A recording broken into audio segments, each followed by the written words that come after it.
What's going on in America today? Why are we over our heads in debt? Why can't the politicians bring debt under control? Why are so many people, often both parents now, working at low-paying, dead-end jobs and still making do with less? What's the future of the American economy and way of life? Why does the government tell us inflation is low when the buying power of our paychecks is declining at an alarming rate? Only a generation ago, bread was a quarter, and you could get a new car for $19.95. The problem is that since 1864, we've had a debt-based banking system. All our money is based on government debt.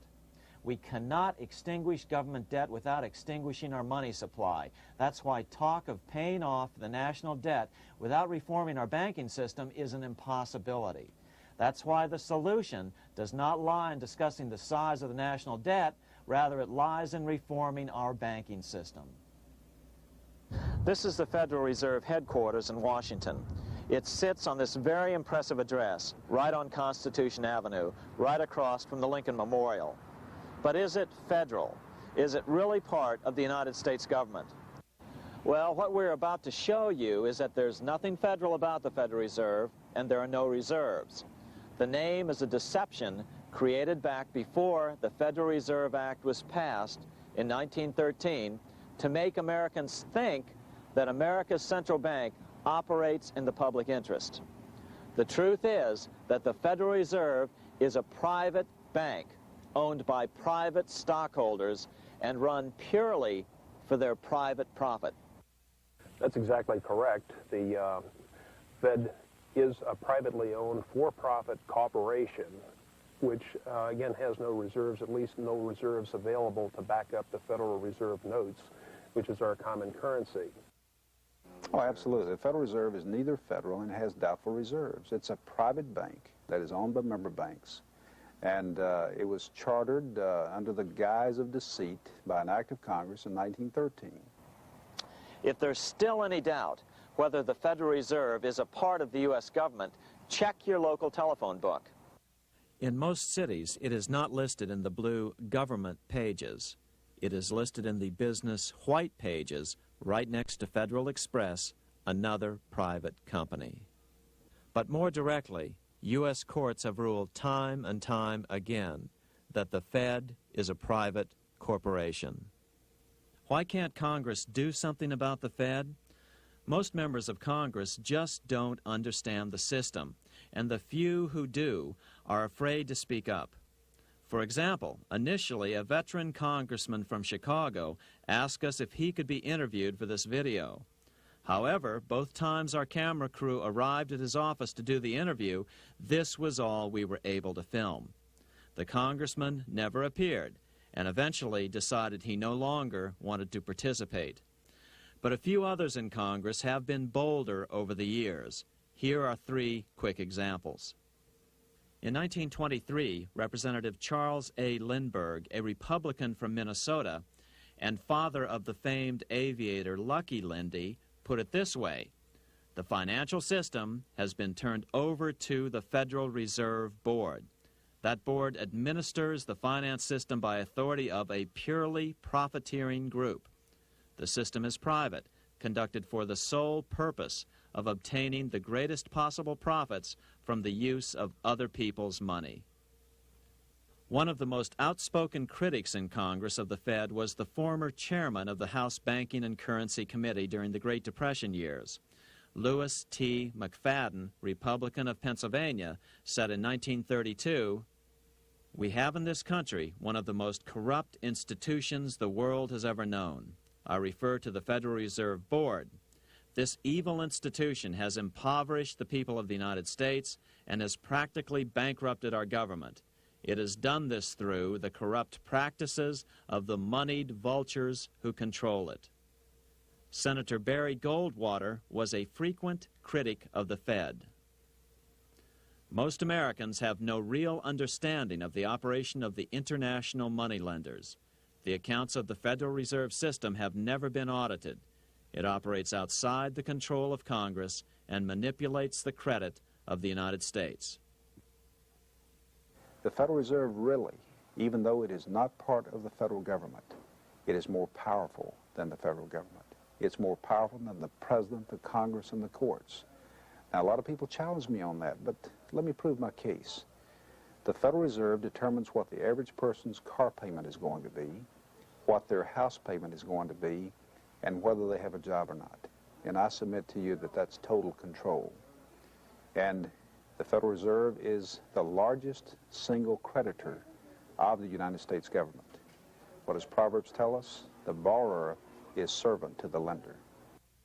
What one has to understand is that from the day the Constitution was adopted right up to today, the folks who profit from privately owned central banks, as Madison called them, the money changers, have fought a running battle for control over who gets to print America's money.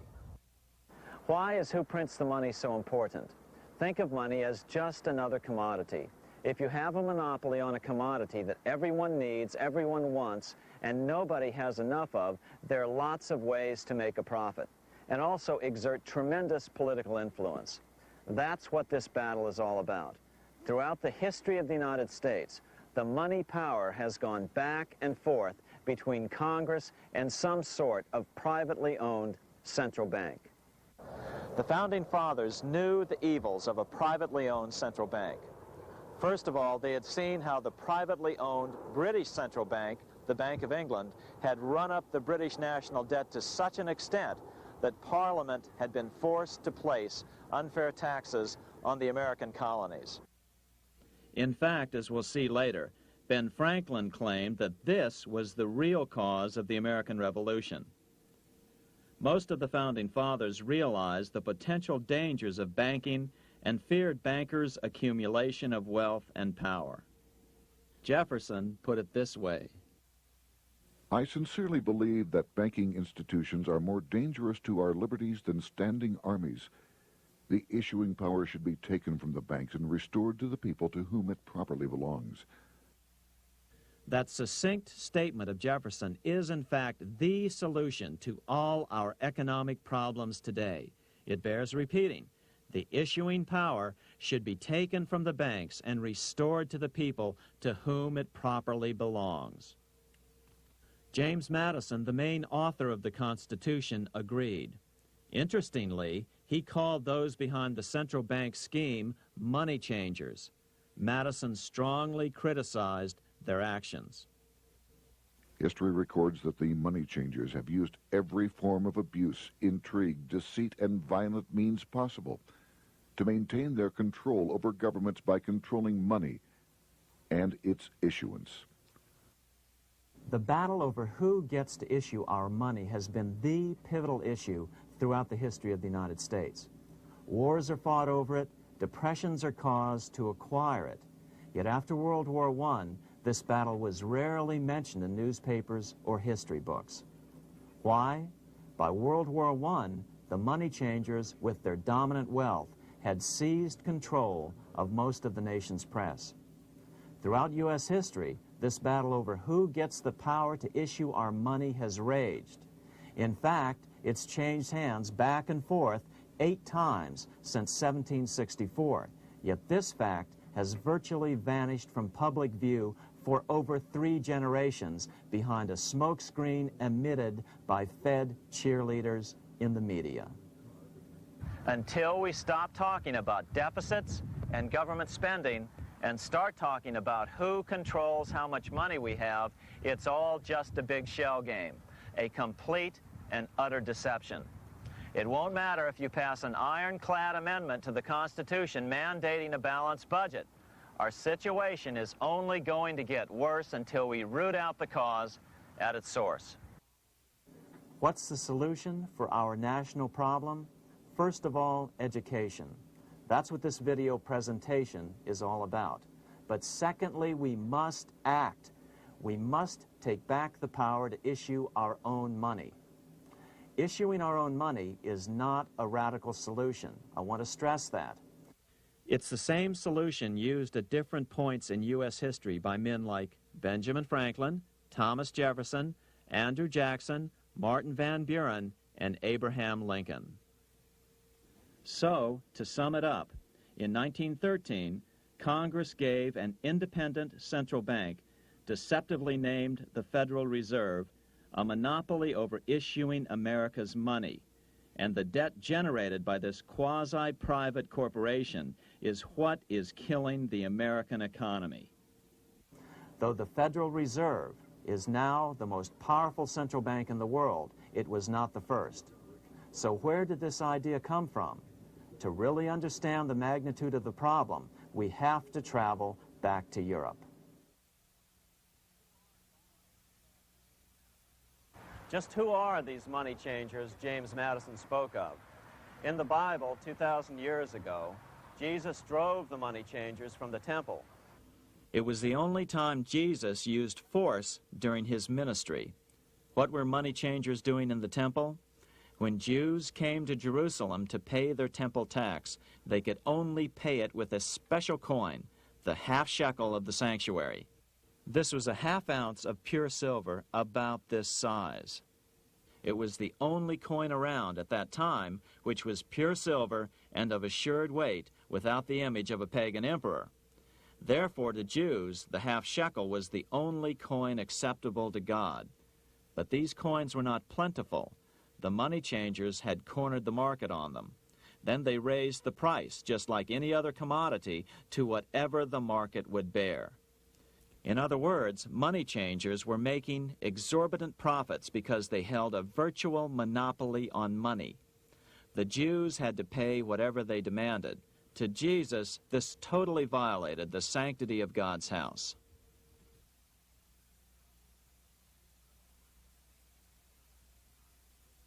But the money-changing scam did not originate in Jesus' day. 200 years before Christ, Rome was having trouble with money changers. 2 early Roman emperors had tried to diminish the power of the money changers by reforming usury laws and limiting land ownership to 500 acres. They were both assassinated. In 48 BC, Julius Caesar took back the power to coin money from the money changers and minted coins for the benefit of all.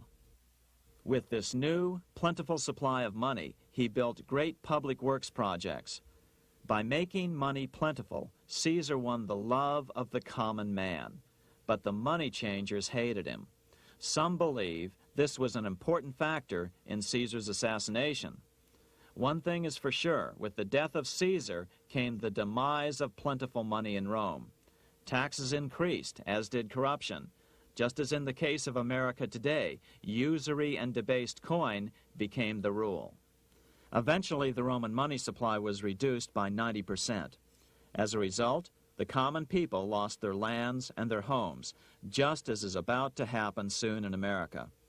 With the demise of plentiful money, the masses lost confidence in the Roman government and refused to support it. Rome plunged into the gloom of the Dark Ages.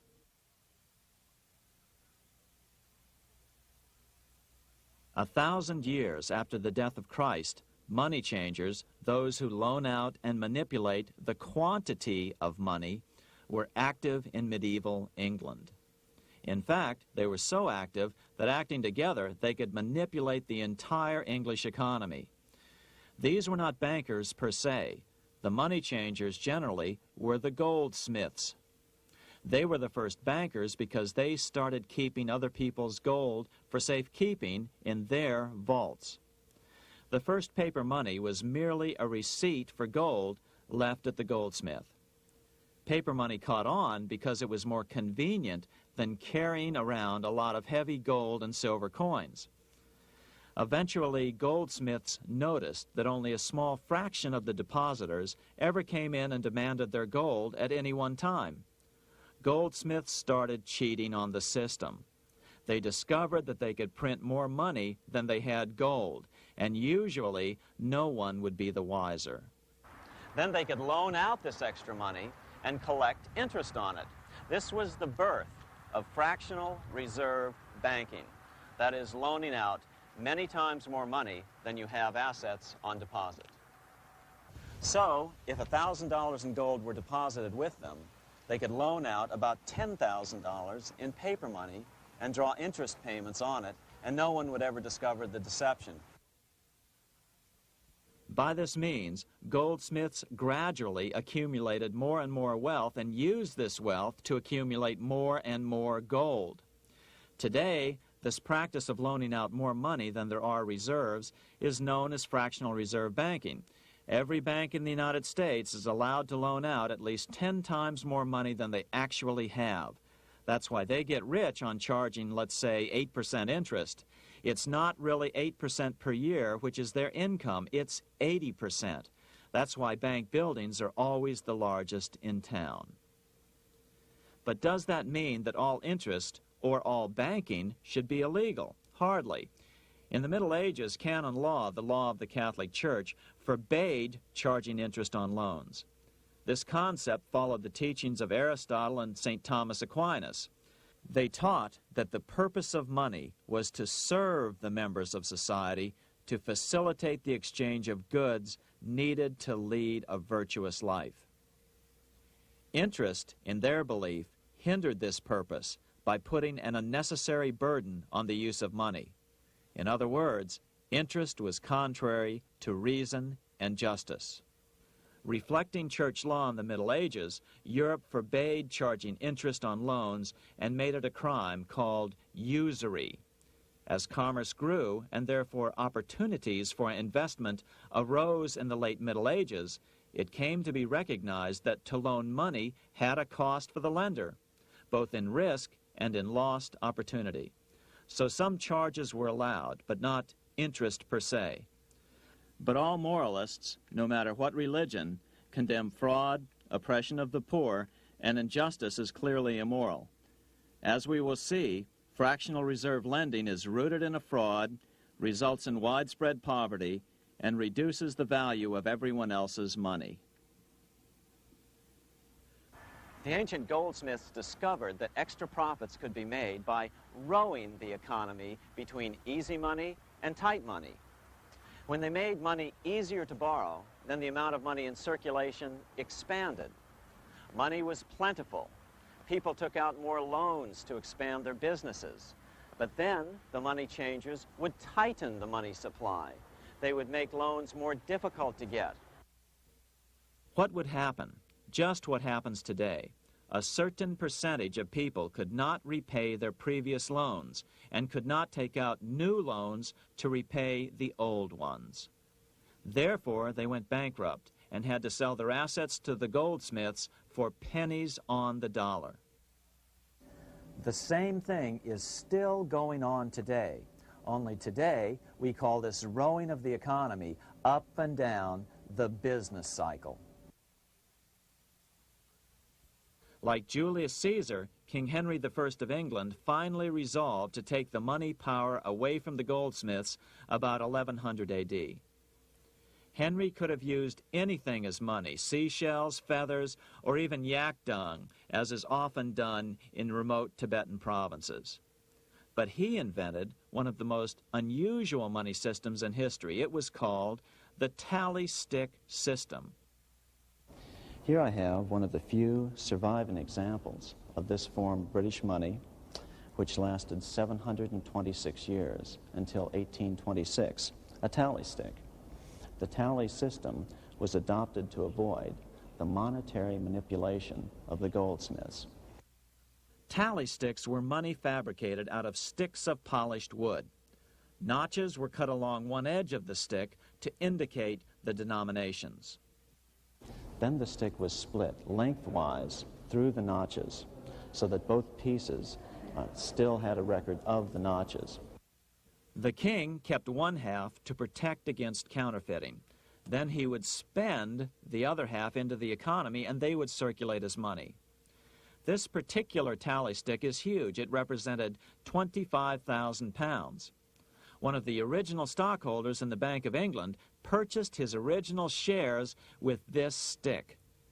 In other words, he bought shares in the world's richest and most powerful corporation with a stick of wood.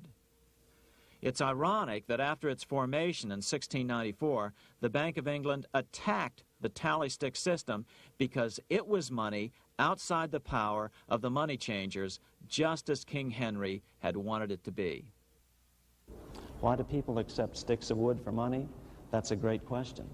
Throughout history, people traded anything they thought had value and used as money. You see, the secret is that money is only what people agree on to use as money. What's our paper money today? It's really just paper. But here's the trick. King Henry ordered that tally sticks had to be used to pay the king's taxes. This built-in demand for tally sticks immediately made them circulate and be accepted as money. And they worked well. In fact, no other form of money has worked so well for so long as tally sticks. Keep in mind, the British Empire was built under the tally stick system.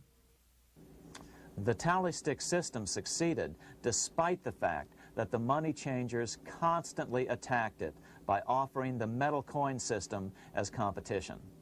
In other words, metal coins never went completely out of circulation, but tally sticks hung on because they were good for the payment of taxes. Finally, in the 1500s, King Henry VIII relaxed the laws concerning usury, and the money changers wasted no time reasserting themselves. They quickly made their gold and silver money plentiful for a few decades.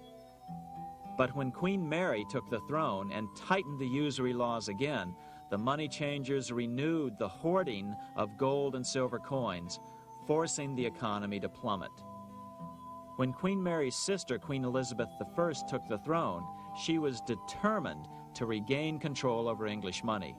Her solution was to issue gold and silver coins from the public treasury and take the control over the money supply away from the money changers. Although control over money was not the only cause of the English Revolution in 1642, religious differences fueled the conflict. Monetary policy played a major role. Financed by the money changers, Oliver Cromwell finally overthrew King Charles, purged the Parliament, and put the king to death. The money changers were immediately allowed to consolidate their financial power. The result was that for the next 50 years, the money changers plunged Great Britain into a series of costly wars. They took over a square mile of property in the center of London, known as the City of London. This area today is still known as one of the 3 predominant financial centers of the world. Conflicts with the Stuart kings led the money changers in England to combine with those in the Netherlands to finance the invasion of William of Orange, who overthrew the Stuarts in 1688 and took the English throne.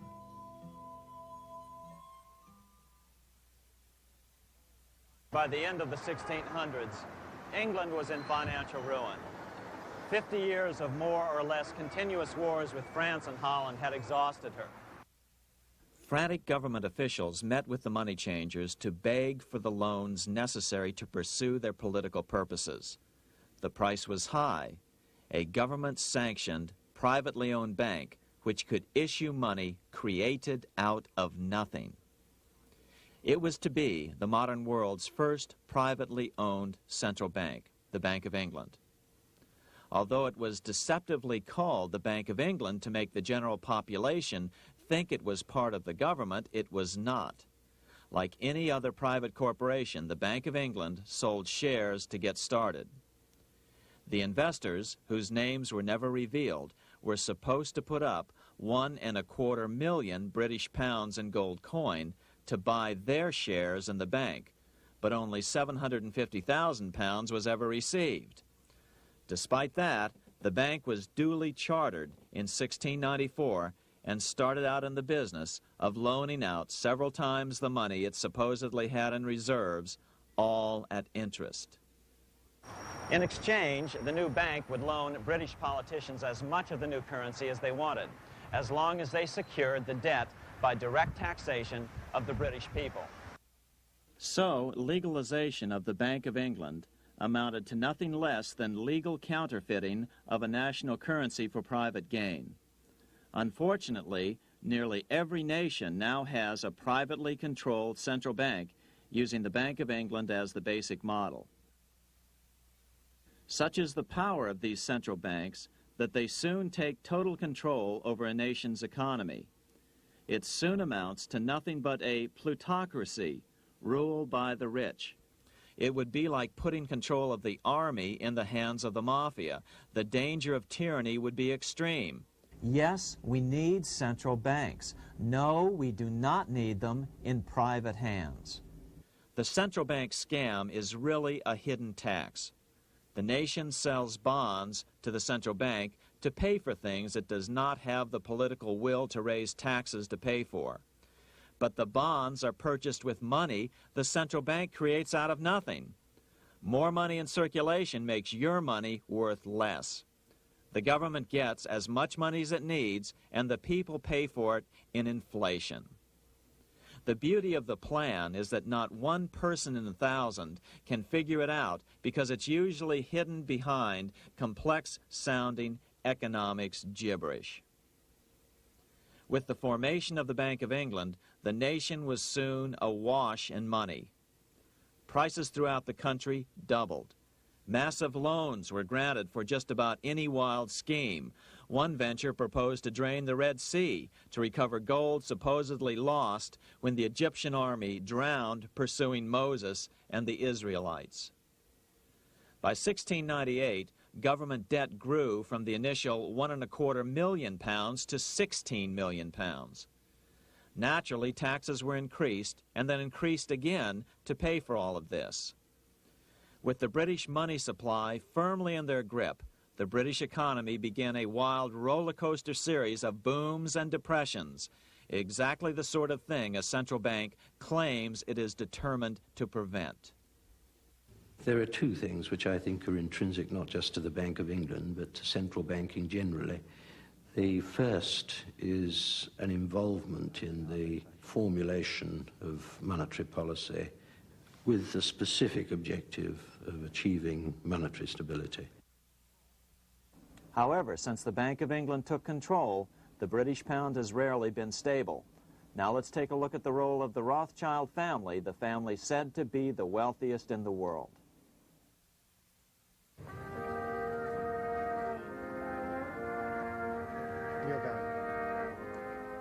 This is Frankfurt, Germany. 50 years after the Bank of England opened its doors, a goldsmith named Amschel Moses Bauer opened a coin shop, a counting house, in 1743. And over the door, he placed a sign depicting a Roman eagle on a red shield. The shop became known as the Red Shield Firm, or in German, Rothschild. When his son, Amschel Meyer Bauer, inherited the business, he decided to change his name to Rothschild. Amschel soon learned that loaning money to governments and kings was more profitable than loaning to private individuals. Not only were the loans bigger, but they were secured by the nation's taxes. Mayer Rothschild had 5 sons. He trained them all in the skills of money creation, then sent them out to the major capitals of Europe to open branch offices of the family banking business. His first son, Amschel Meyer, stayed in Frankfurt to mind the hometown bank. His second son, Solomon, was sent to Vienna. His third son, Nathan, was clearly the most clever. He was sent to London at age 21 in 1798, 100 years after the founding of the Bank of England. His fourth son, Karl, went to Naples, and his fifth son, Jacob, went to Paris. In 1785, Mayer Amschel moved his entire family to this larger house, a 5-story dwelling he shared with the Schiff family. This house was known as the Green Shield. The Rothschilds and the Schiffs would play a central role in the rest of European financial history and in that of the United States. The Rothschilds broke into dealings with European royalty here at Wilhelmshof, the palace of the wealthiest man in Germany. In fact, the wealthiest monarch in all Europe, Prince William of Hesse-Kassel. At first, the Rothschilds were only helping William speculate in precious coins. But when Napoleon chased Prince William into exile, he sent £550,000, a gigantic sum at that time, to Nathan Rothschild in London with instructions for him to buy consols, British government bonds, also called government stock. But Rothschild used the money for his own purposes. With Napoleon on the loose, the opportunities of wartime investments were nearly limitless. William returned here sometime prior to the Battle of Waterloo in 1815. He summoned Rothschild and demanded his money back. The Rothschilds returned William's money with the interest the British consuls would have paid him had the investment actually been made. But the Rothschilds kept all the past profits they had made using William's money. Nathan Rothschild later bragged that in the 17 years he'd been in England, he'd increased his original 20,000 pound stake given to him by his father by 2,500 times. By cooperating within the family, the Rothschilds soon grew unbelievably wealthy. By the mid-1800s, they dominated all European banking and were certainly the wealthiest family in the world. They financed Cecil Rhodes, making it possible for him to establish a monopoly over the diamond and gold fields of South Africa. In America, they financed the Harrimans and railroads, the Vanderbilts and railroads and the press, and Carnegie in the steel industry, among many others. In fact, during World War I, J.P. Morgan was thought to be the richest man in America. But after his death, it was discovered that he was actually only a lieutenant of the Rothschilds. Once Morgan's will was made public, it was discovered that he owned only 19% of J.P. Morgan companies. By 1850, James Rothschild, the heir of the French branch of the family, was said to be worth 600 million French francs, 150 million more than all the other bankers in France put together. He built this mansion called Ferrier, just east of Paris. Wilhelm I, on seeing it, exclaimed, "Kings couldn't afford this. It could only belong to a Rothschild." Another 19th century French commentator put it this way: "There is but one power in Europe, and that is Rothschild." There is no evidence that their predominant standing in European or world finance has changed. Now let's take a look at the results the Bank of England had produced on the British economy and how that later was the root cause of the American Revolution.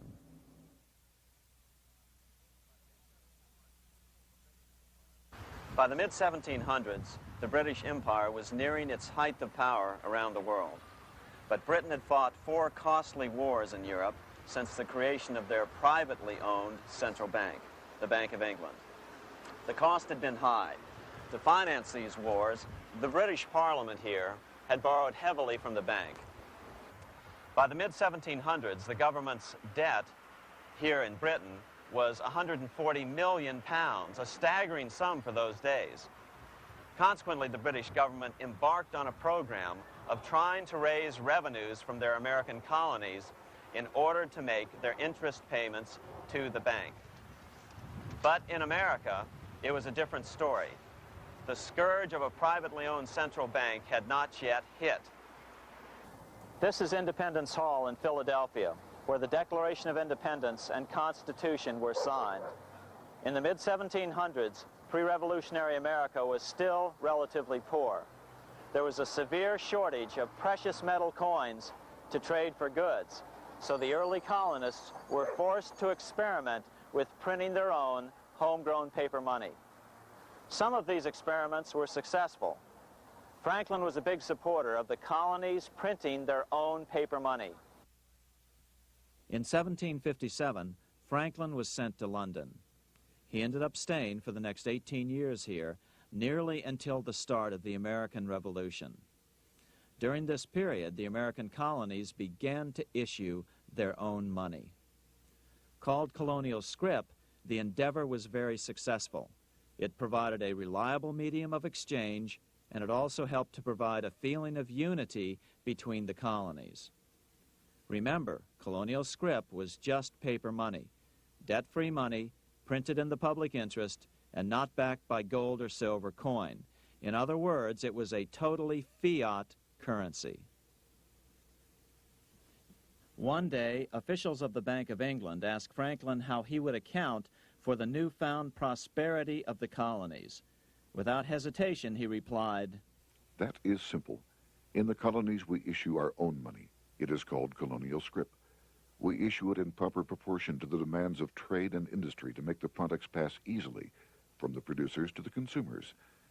In this manner, creating for ourselves our own paper money, we control its purchasing power, and we have no interest to pay to no one." This was just common sense to Franklin, but you can imagine the impact it had on the Bank of England. America had learned the secret of money, and that genie had to be returned to its bottle as soon as possible.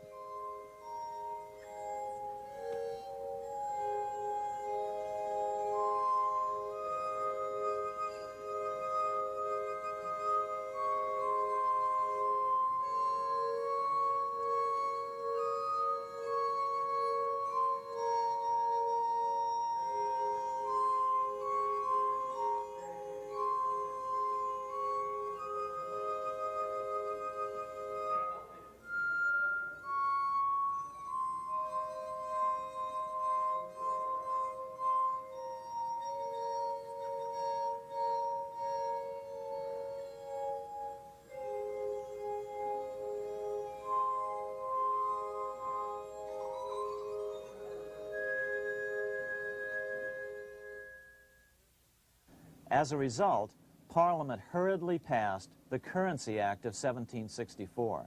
This prohibited colonial officials from issuing their own money and ordered them to pay all future taxes in gold or silver coins.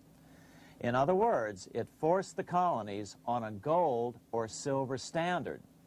For those who still believe that a gold standard is the answer for America's current monetary problems, look what happened to America after that. Writing in his autobiography, Franklin said, "In 1 year, the conditions were so reversed that the era of prosperity ended and a depression set in to such an extent that the streets of the colonies were filled with unemployed." Franklin claims that this was even the basic cause for the American Revolution. As Franklin put it in his autobiography, The colonies would gladly have borne a little tax on tea and other matters had it not been that England took away from the colonies their money, which created unemployment and dissatisfaction. The inability of the colonists to get the power to issue their own money permanently out of the hands of George III and the international bankers was the prime reason for the Revolutionary War.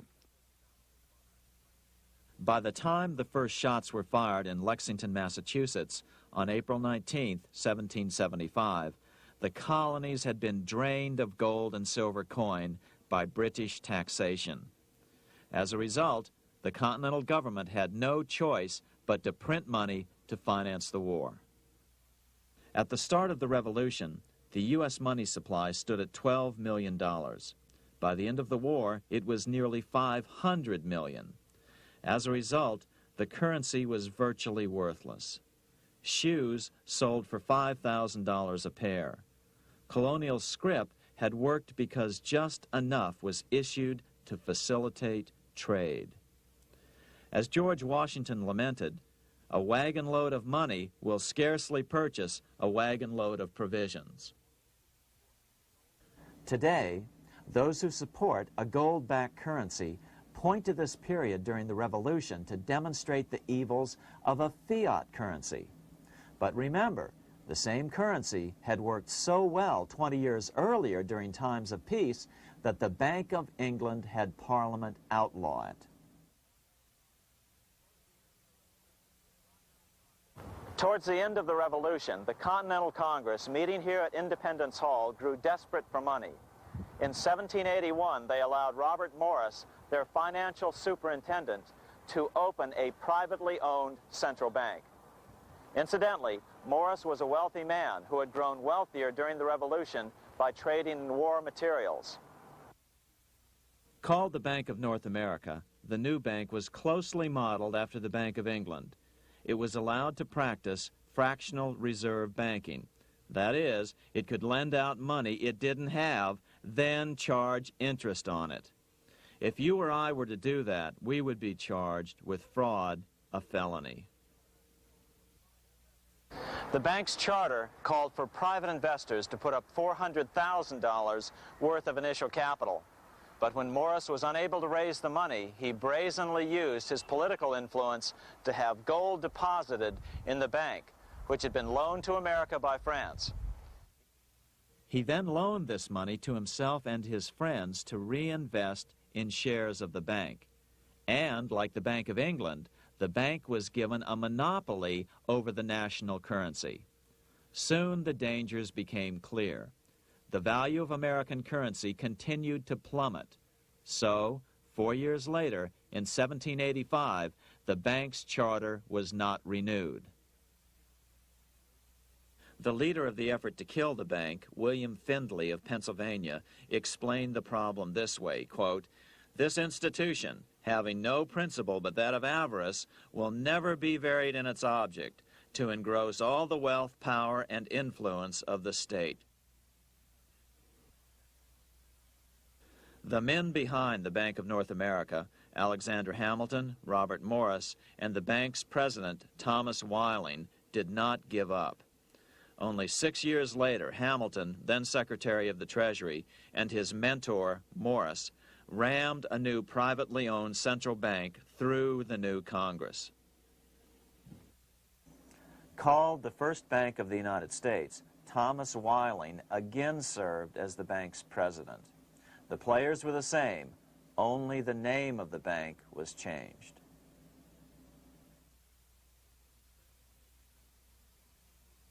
In 1787, colonial leaders assembled in Philadelphia to replace the ailing Articles of Confederation. As we saw earlier, both Thomas Jefferson and James Madison were unalterably opposed to a privately owned central bank. They had seen the problems caused by the Bank of England. They wanted nothing of it. As Jefferson later put it, "If the American people ever allow private banks to control the issue of their currency, first by inflation, then by deflation, the banks and the corporations which grow up around them will deprive the people of all property until their children wake up homeless on the continent their fathers conquered." During the debate over the future monetary system, another one of the founding fathers, Gouverneur Morris, castigated the motivations of the owners of the Bank of North America.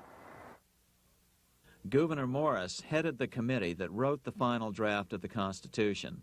Morris knew the motivations of the bank well. Along with his old boss, Robert Morris, Gouverneur Morris and Alexander Hamilton were the ones who had presented the original plan for the Bank of North America to the Continental Congress in the last year of the Revolution. In a letter he wrote to James Madison on July 2nd, 1787, Gouverneur Morris revealed what was really going on. "The rich will strive to establish their dominion and enslave the rest. They always did. They always will. They will have the same effect here as elsewhere if we do not, by the power of government, keep them in their proper spheres." Despite the defection of Gouverneur Morris from the ranks of the bank, Hamilton, Robert Morris, Thomas Whiling, and their European backers were not about to give up. They convinced the bulk of the delegates to the Constitutional Convention to not give Congress the power to issue paper money. Most of the delegates were still reeling from the wild inflation of the paper currency during the Revolution. They had forgotten how well colonial scrip had worked before the war. But the Bank of England had not. The money changers could not stand to have America printing her own money again. So the Constitution is silent on the matter. This grievous defect left the door wide open for the money changers, just as they had planned.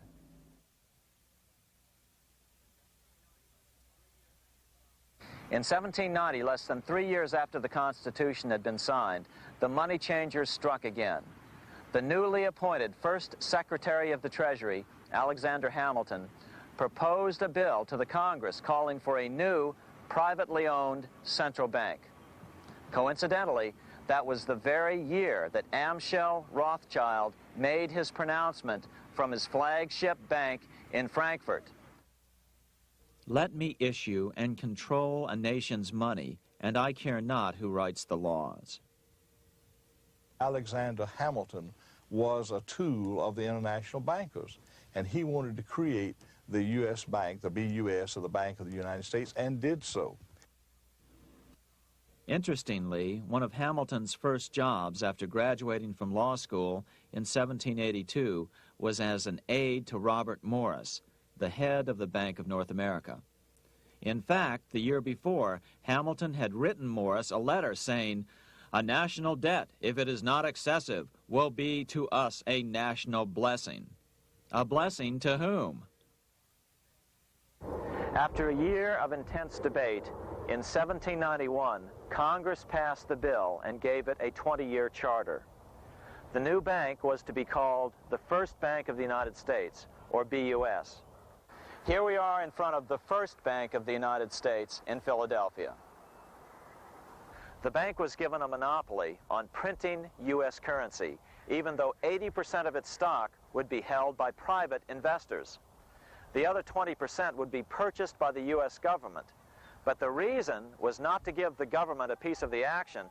It was to provide the capital for the other 80% owners. As with the old Bank of North America and the Bank of England before that, the stockholders never paid the full amount for their shares. The U.S. government put up their initial $2 million in cash. Then the bank, through the old magic of fractional reserve lending, made loans to its charter investors so they could come up with the remaining $8 million of capital needed for this risk-free investment. Like the Bank of England, the name of the Bank of the United States was deliberately chosen to hide the fact that it was privately controlled. And like the Bank of England, the names of the investors in the bank were never revealed. Many years later, it was a common saying that the Rothschilds were the power behind the old Bank of the United States. The bank was sold to Congress as a way to bring stability to the banking system and eliminate inflation. So what happened? Over the first 5 years, the U.S. government borrowed $8.2 million from the Bank of the United States. In the same 5-year period, prices rose by 72%. Jefferson, as the new Secretary of State, watched the borrowing with sadness and frustration, unable to stop it. I wish it were possible to obtain a single amendment to our Constitution, taking from the federal government the power of borrowing. Millions of Americans feel the same way today. They watch in helpless frustration as the federal government borrows the American economy into oblivion. So, although it was called the First Bank of the United States, it was not the first attempt at a privately owned central bank in this country. As with the Bank of North America, the government put up most of the cash to get this private bank going, then the bankers loaned the money to each other to buy the remaining stock in the bank. It was a scam, plain and simple, and they wouldn't be able to get away with it for long. But first, we have to travel back to Europe to see how a single man was able to manipulate the entire British economy by obtaining the first news of Napoleon's final defeat.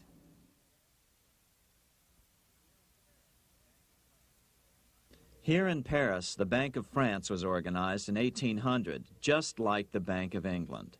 But Napoleon decided France had to break free of debt, and he never trusted the Bank of France. He declared that when a government is dependent upon bankers for money, the bankers, not the leaders of the government, are in control. The hand that gives is above the hand that takes. Money has no motherland.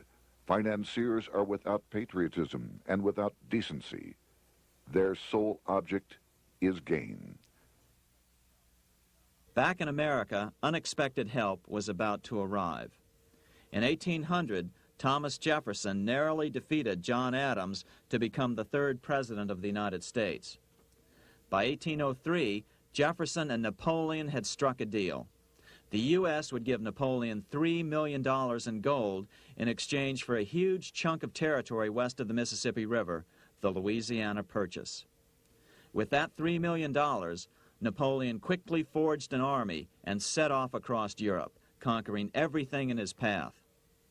But the Bank of England quickly rose to oppose him.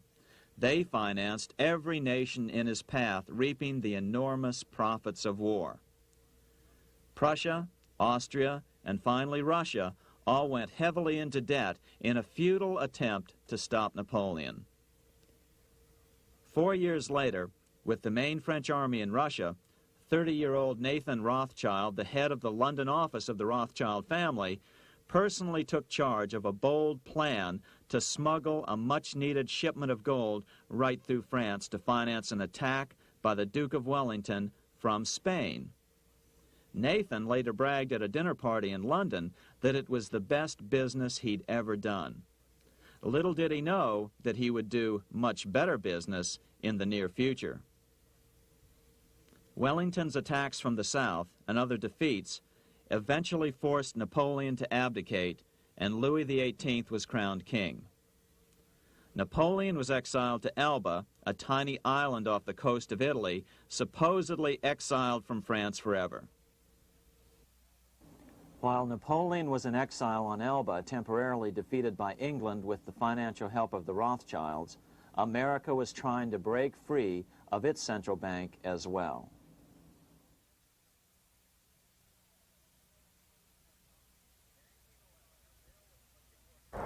In 1811, a bill was put before Congress to renew the charter of the Bank of the United States. The debate grew very heated, and the legislatures of both Pennsylvania and Virginia passed resolutions asking Congress to kill the bank. The press corps of the day attacked the bank openly, calling it a great swindle, a vulture, a viper, and a cobra. Oh, to have an independent press once again in America. A congressman named P.B. Porter attacked the bank from the floor of Congress, saying if the bank's charter was renewed, Congress, quote, will have planted in the bosom of this Constitution a viper, which one day or another will sting the liberties of this country to the heart, close quote. Prospects didn't look that good for the bank. Some writers have even claimed that Nathan Rothschild warned that the United States would find itself involved in a most disastrous war if the bank's charter were not renewed. But it wasn't enough. When the smoke had cleared, the renewal bill was defeated by a single vote in the House and was deadlocked in the Senate. By now, America's fourth president, James Madison, was in the White House.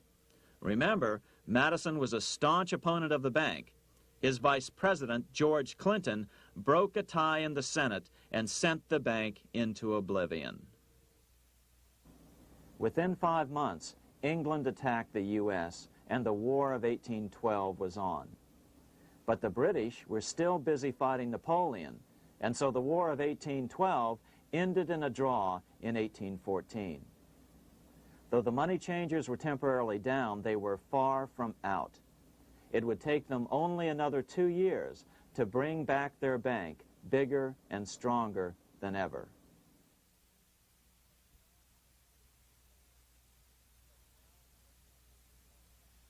But now let's return to Napoleon, because nothing else in history more aptly demonstrates the ingenuity of the Rothschild family than their control of the British stock market after Waterloo. In 1815, a year after the end of the War of 1812 in America, Napoleon escaped his exile and returned to Paris. French troops were sent out to capture him, but such was his charisma that the soldiers rallied around their old leader and hailed him as their emperor once again. In March of 1815, Napoleon equipped an army which Britain's Duke of Wellington defeated less than 90 days later at Waterloo. Some writers claim Napoleon borrowed £5 million from the Bank of England to rearm. But it appears these funds actually came from the Ouvard banking house in Paris. Nevertheless, from about this point on, it was not unusual for privately controlled central banks to finance both sides in a war. Why would a central bank finance opposing sides in a war? Because war is the biggest debt generator of them all. A nation will borrow any amount for victory. The ultimate loser is loaned just enough to hold out the vain hope of victory, and the ultimate winner is given enough to win. Besides, such loans are usually conditioned upon the guarantee that the victor will honor the debts of the vanquished.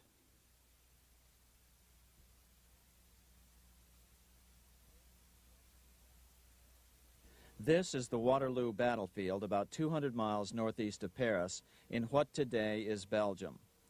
Here Napoleon suffered his final defeat, but not before thousands of French and Englishmen gave their lives on a steamy summer day in July of 1815. Right over there, on June 18, 1815, 74,000 French troops met 67,000 troops from Britain and other European nations. The outcome was certainly in doubt. In fact, had Napoleon attacked a few hours earlier, he would probably have won the battle. But no matter who won or lost, back in London, Nathan Rothschild planned to use the opportunity to try to seize control over the British stock and bond market and possibly even the Bank of England. Rothschild stationed a trusted agent, a man named Rothworth, on the north side of the battlefield, closer to the English Channel. Once the battle had been decided, Rothworth took off for the Channel. He delivered the news to Nathan Rothschild a full 24 hours before Wellington's own courier. Rothschild hurried to the stock market and took up his usual position in front of an ancient pillar. All eyes were on him. The Rothschilds had a legendary communications network. If Wellington had been defeated and Napoleon was loose on the continent again, Britain's financial situation would become grave indeed. Rothschild looked saddened. He stood there motionless, eyes downcast. Then suddenly he began selling. Other nervous investors saw that Rothschild was selling. It could only mean one thing. Napoleon must have won, Wellington must have lost. The market plummeted. Soon everyone was selling their consols, their British government bonds, and prices dropped sharply. But then Rothschild started secretly buying up the consols through his agents for only a fraction of their worth hours before. Myths, legends, you say? 100 years later, the New York Times ran a story which said that Nathan's grandson had attempted to secure a court order to suppress a book with this stock market story in it. The Rothschild family claimed the story was untrue and libelous, but the court denied the Rothschilds' request and ordered the family to pay all court costs. What's even more interesting about this story is that some authors claim that the day after the Battle of Waterloo, in a matter of hours, Nathan Rothschild came to dominate not only the bond market, but the Bank of England as well. Whether or not the Rothschild family seized control of the Bank of England, the first privately owned central bank in a major European nation and the wealthiest, one thing is certain.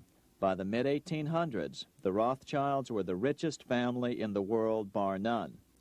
They dominated the new government bond markets and branched into other banks and industrial concerns. In fact, the rest of the 19th century was known as the Age of the Rothschilds. Despite this overwhelming wealth, the family has generally cultivated an aura of invisibility. Although the family controls scores of industrial, commercial, mining, and tourist corporations, only a handful bear the Rothschild name. By the end of the 19th century, one expert estimated that the Rothschild family controlled half the wealth of the world. Whatever the extent of their vast wealth, it is reasonable to assume that their percentage of the world's wealth has increased since then. But since the turn of the century, the Rothschilds have cultivated the notion that their power has somehow waned even as their wealth increases.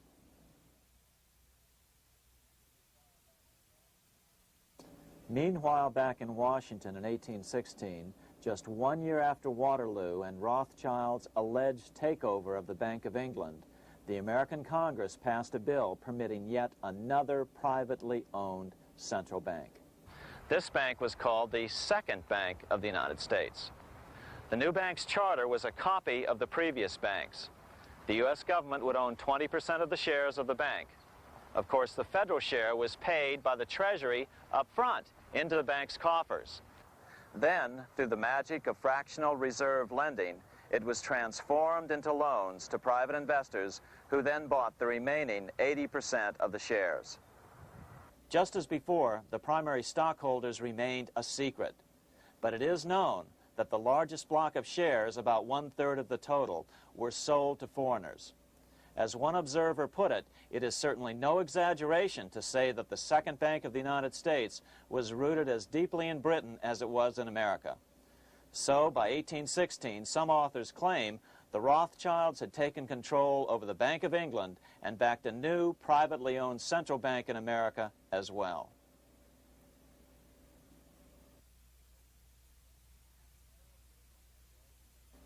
After 12 years of manipulations of the U.S. economy on the part of the Second Bank of the U.S., the American people had had just about enough. Opponents of the bank nominated a dignified senator from Tennessee, Andrew Jackson, the hero of the Battle of New Orleans, to run for president. This is his home, the Hermitage. No one gave Jackson a chance initially. The bank had long ago learned how the political process could be controlled with money. To the surprise and dismay of the money changers, Jackson was swept into office in 1828. Jackson was determined to kill the bank at the first opportunity and wasted no time in trying to do so. But the bank's 20-year charter didn't come up for renewal until 1836, the last year of his second term, if he could survive that long.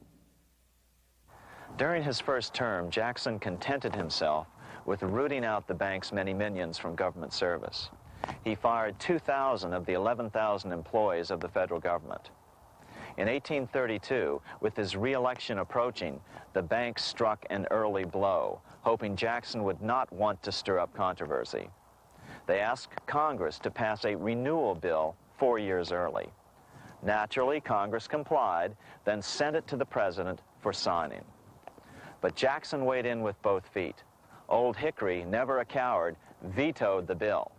His veto message is one of the great American documents. It clearly lays out the responsibility of the American government towards its citizens, rich and poor. It is not our own citizens only who are to receive the bounty of our government. More than 8 million of the stock of this bank are held by foreigners. Is there no danger to our liberty and independence in a bank that in its nature has so little to bind it to our country? Controlling our currency, receiving our public monies, and holding thousands of our citizens' independence would be more formidable and dangerous than a military power of the enemy. If government would confine itself to equal protection and, as heaven does its rains, shower its favor alike on the high and the low, the rich and the poor, it would be an unqualified blessing. In the act before me, there seems to be a wide and unnecessary departure from these just principles. Later that year, in July 1832, Congress was unable to override Jackson's veto. Now Jackson had to stand for re-election. Jackson took his argument directly to the people. For the first time in U.S. history, Jackson took his presidential campaign on the road. Before then, presidential candidates stayed at home and looked presidential. His campaign slogan was "Jackson and no bank." The National Republican Party ran Senator Henry Clay against Jackson. Despite the fact that the bankers poured over $3 million into Clay's campaign, Jackson was reelected by a landslide in November of 1832. Despite his presidential victory, Jackson knew the battle was only beginning. "The hydra of corruption is only scotched, not dead," said the newly elected president. Jackson ordered his new Secretary of Treasury, Lewis McLean, to start removing the government's deposits from the second bank and start placing them in state banks. But McLean refused to do so. Jackson fired him and appointed William J. Duane as the new Secretary of the Treasury. Duane also refused to comply with the president's requests, and so Jackson fired him as well and then appointed Roger B. Taney to the office. Taney did withdraw government funds from the bank starting on October 1st, 1833. Jackson was jubilant. "I have it chained. I'm ready with screws to draw every tooth and then the stumps." But the bank was not yet done fighting. Its head, Nicholas Biddle, used his influence to get the Senate to reject Taney's nomination. Then, in a rare show of arrogance, Biddle threatened to cause a depression if the bank was not rechartered. This worthy president thinks that because he has scalped Indians and imprisoned judges, he is to have his way with the bank. He is mistaken. Next, in an unbelievable fit of honesty for a central banker, Biddle admitted that the bank was going to make money scarce to force Congress to restore the bank. Nothing but widespread suffering will produce any effect on Congress. Our only safety is in pursuing a steady course of firm restriction, and I have no doubt that such a course will ultimately lead to restoration of the currency and the recharter of the bank. What a stunning revelation. Here was the pure truth, revealed with shocking clarity. Biddle intended to use the money contraction power of the bank to cause a massive depression until America gave in. Unfortunately, this has happened time and time again throughout U.S. history and is about to happen again in today's world. Nicholas Biddle made good on his threat. The bank sharply contracted the money supply by calling in old loans and refusing to extend new ones. A financial panic ensued, followed by a deep depression. Naturally, Biddle blamed Jackson for the crash, saying that it was caused by the withdrawal of federal funds from the bank. Unfortunately, his plan worked well. Wages and prices sagged. Unemployment soared along with business bankruptcies. The nation quickly went into an uproar. Newspaper editors blasted Jackson in editorials. The bank threatened to withhold payments, which then could be made directly to key politicians for their support. Within only months, Congress assembled in what was called the panic session. 6 months after he had withdrawn funds from the bank, Jackson was officially censured by a resolution which passed the Senate by a vote of 26 to 20. It was the first time a president had ever been censured by Congress. Jackson lashed out at the bank. "You are a den of vipers. I intend to rout you out, and by eternal God, I will rout you out." America's fate teetered on a knife edge. If Congress could muster enough votes to override Jackson's veto, the bank would be granted another 20-year monopoly or more over America's money, time enough to consolidate its already great power. Then a miracle occurred. The governor of Pennsylvania came out supporting President Jackson and strongly criticized the bank. On top of that, Biddle had been caught boasting in public about the bank's plan to crash the economy. Suddenly, the tide shifted. In April of 1834, the House of Representatives voted 134 to 82 against rechartering the bank. This was followed up by an even more lopsided vote to establish a special committee to investigate whether the bank had caused the crash. When the investigating committee arrived at the bank's door in Philadelphia, armed with a subpoena to examine the books, Biddle refused to give them up. Nor would he allow inspection of correspondence with congressmen relating to their personal loans and advances he'd made to them. He also refused to testify before the committee back in Washington. On January 8th, 1835, Jackson paid off the final installment on the national debt, which had been necessitated by allowing the banks to issue currency for government bonds rather than simply issuing treasury notes without such debt. He was the only president to ever pay off the debt. A few weeks later, on January 30th, 1835, an assassin by the name of Richard Lawrence tried to shoot President Jackson, but by the grace of God, both pistols misfired. Lawrence was later found not guilty by reason of insanity. After his release, he bragged to friends that powerful people in Europe had put him up to the task and promised to protect him if he were caught. The following year, when its charter ran out, the Second Bank of the United States ceased functioning as the nation's central bank. Biddle was later arrested and charged with fraud. He was tried and acquitted, but died shortly thereafter while still tied up in civil suits. After his second term as president, Jackson retired here to the Hermitage outside of Nashville to live out his life. He is still remembered here for his determination to kill the bank. In fact, he killed it so well that it took the money changers 77 years to undo the damage.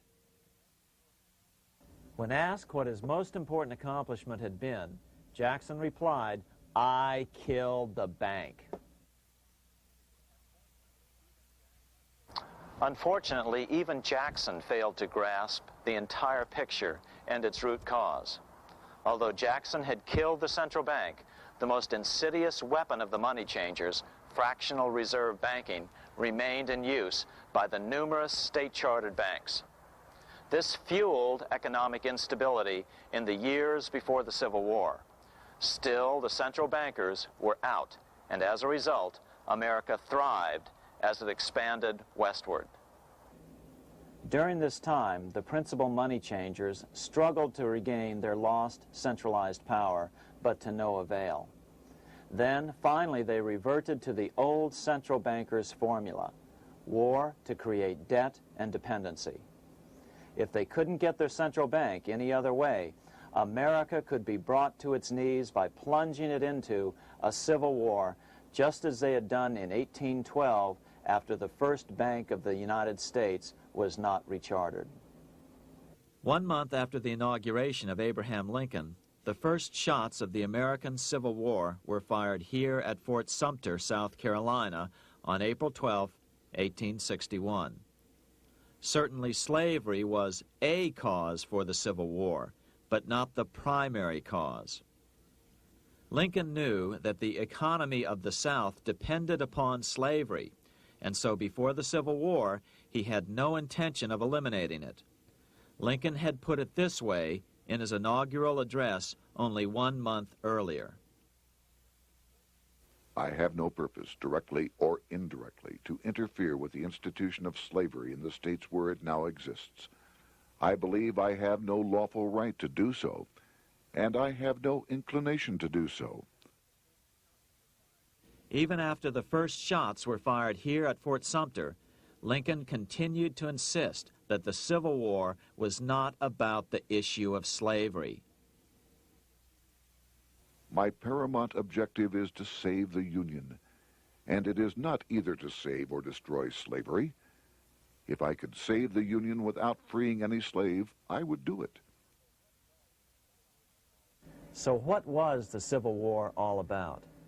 There were many factors at play. Northern industrialists had used protective tariffs to prevent the southern states from buying cheaper European goods.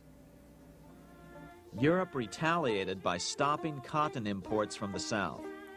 The southern states were in a double financial bind. They were forced to pay more for most of the necessities of life, while their income from cotton exports plummeted. The South was angry. But there were other factors at work. The money changers were still stung by America's withdrawal from their control 25 years earlier. Since then, America's wildcat economy had made the nation rich, a bad example for the rest of the world. The central bankers now saw an opportunity to split the rich new nation, to divide and conquer by war. Was this just some sort of wild conspiracy theory at the time? Well, let's take a look at what a well-placed observer of the scene had to say at the time. His name was Otto von Bismarck, Chancellor of Germany, the man who united the German states a few years later. The division of the United States into federations of equal force was decided long before the Civil War by the high financial powers of Europe. These bankers were afraid that the United States, if they remained as one bloc and as one nation, would attain economic and financial independence which would upset their financial domination over the world. Within months after the first shots here at Fort Sumter, the central bankers loaned Napoleon III of France, the nephew of the Waterloo Napoleon, 210 million francs to seize Mexico and station troops along the southern border of the U.S., taking advantage of their war to violate the Monroe Doctrine and return Mexico to colonial rule. No matter what the outcome of the Civil War, a weakened America, heavily indebted to the money changers, would open up Central and South America once again to European colonization and domination. The very thing America's Monroe Doctrine had forbade in 1823. At the same time, Great Britain moved 11,000 troops into Canada and positioned them menacingly along America's northern border. The British fleet went to war alert should their quick intervention be called for. Lincoln knew he was in a double bind. That's why he agonized over the fate of the Union. There was a lot more to it than just differences between the North and the South. That's why his emphasis was always on union and not merely the defeat of the South. But Lincoln needed money to win. In 1861, Lincoln and his Secretary of Treasury, Salmon P. Chase, went to New York to apply for the necessary loans. The money changers, anxious to see the Union fail, offered loans at 24 to 36% interest. Lincoln said thanks, but no thanks, and returned to Washington. Lincoln sent for an old friend, Colonel Dick Taylor of Chicago, and put him on the problem of financing the war. During one meeting, Lincoln asked Taylor what he'd discovered. Taylor put it this way. Why, Lincoln, that is easy. Just get Congress to pass a bill authorizing the printing of full legal tender Treasury notes, and pay your soldiers with them, and go ahead and win your war with them also. When Lincoln asked if the people of the United States would accept the notes, Taylor said, "The people or anyone else will not have any choice in the matter if you make them full legal tender. They will have the full sanction of the government and be just as good as any money, as Congress is given that express right by the Constitution." So that's exactly what Lincoln did. In 1862-63, he printed up $450 million worth of the new bills. In order to distinguish them from other banknotes in circulation, he printed them in green ink on the back side. That's why the notes were called greenbacks. With this new money, Lincoln paid the troops and bought their supplies. During the course of the war, nearly $450 million worth of greenbacks were printed at no interest to the federal government. Lincoln understood who was really pulling the strings and what was at stake for the American people. This is how he explained his rationale. The government should create, issue, and circulate all the currency and credit needed to satisfy the spending power of the government and the buying power of consumers.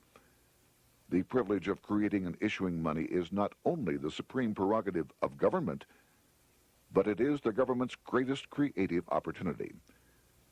By the adoption of these principles, the taxpayers will be saved immense sums of interest. Money will cease to be master and become the servant of humanity. A truly incredible editorial in the London Times explained the central bankers' attitude towards Lincoln's greenbacks. If this mischievous financial policy, which has its origins in North America, shall become indurated down to a fixture, then That government will furnish its own money without cost. It will pay off debts and be without debt. It will have all the money necessary to carry on its commerce. It will become prosperous without precedent in the history of the world. The brains and wealth of all countries will go to North America. That country must be destroyed, or it will destroy every monarchy on the globe. The scheme was effective, so effective that the next year, 1863, with Federal and Confederate troops beginning to mass for the decisive battle of the Civil War, and the Treasury in need of further congressional authority to issue more greenbacks, Lincoln allowed the bankers to push through the National Bank Act.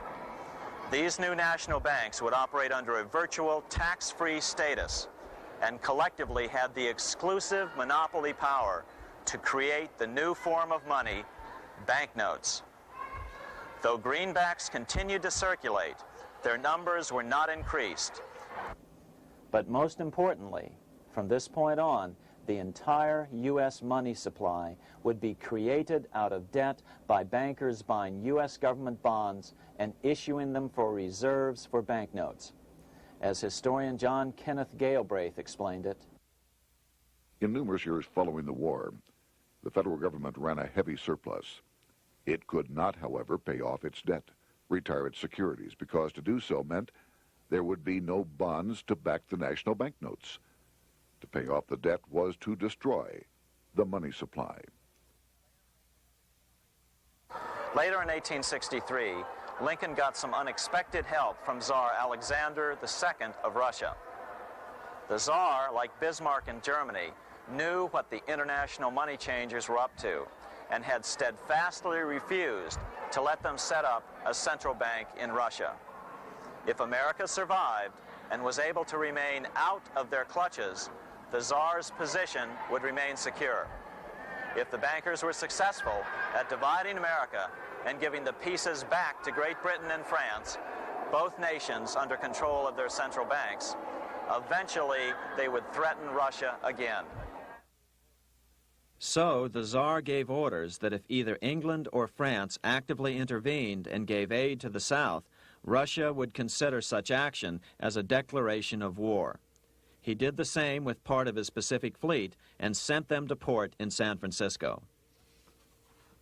Lincoln was reelected the next year, 1864. Had he lived, he would surely have killed the national bank's money monopoly extracted from him during the war. On November 21, 1864, he wrote a friend the following.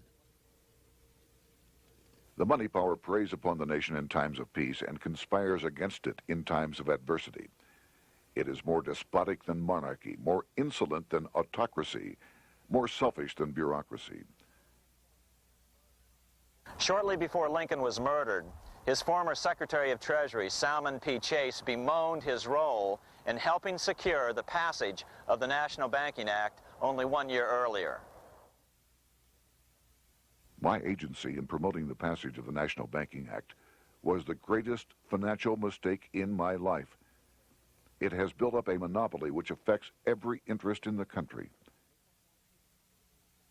On April 14, 1865, 41 days after his second inauguration and just 5 days after Lee surrendered to Grant at Appomattox, Lincoln was shot by John Wilkes Booth at Ford's Theater. Bismarck, Chancellor of Germany, lamented the death of Abraham Lincoln. The death of Lincoln was a disaster for Christendom. There was no man in the United States great enough to wear his boots. I fear that foreign bankers, with their craftiness and torturous tricks, will entirely corrupt the exuberant riches of America and use it systematically to corrupt modern civilization. They will not hesitate to plunge the whole of Christendom into wars and chaos in order that the earth should become their inheritance. Bismarck well understood the money changers' plan. Allegations that international bankers were responsible for Lincoln's assassination surfaced in Canada 70 years later in 1934. Gerald G. McGeer, a popular and well-respected Canadian attorney, revealed this stunning charge in a 5-hour speech before the Canadian House of Commons, blasting Canada's debt-based money system.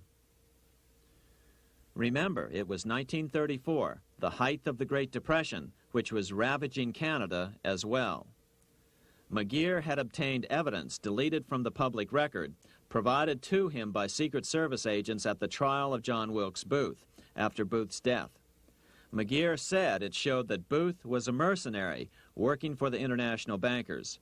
According to an article in the Vancouver Sun of May 2nd, 1934, Abraham Lincoln, the martyred emancipator of the slaves, was assassinated through the machinations of a group representative of the international bankers who feared the United States president's national credit ambitions.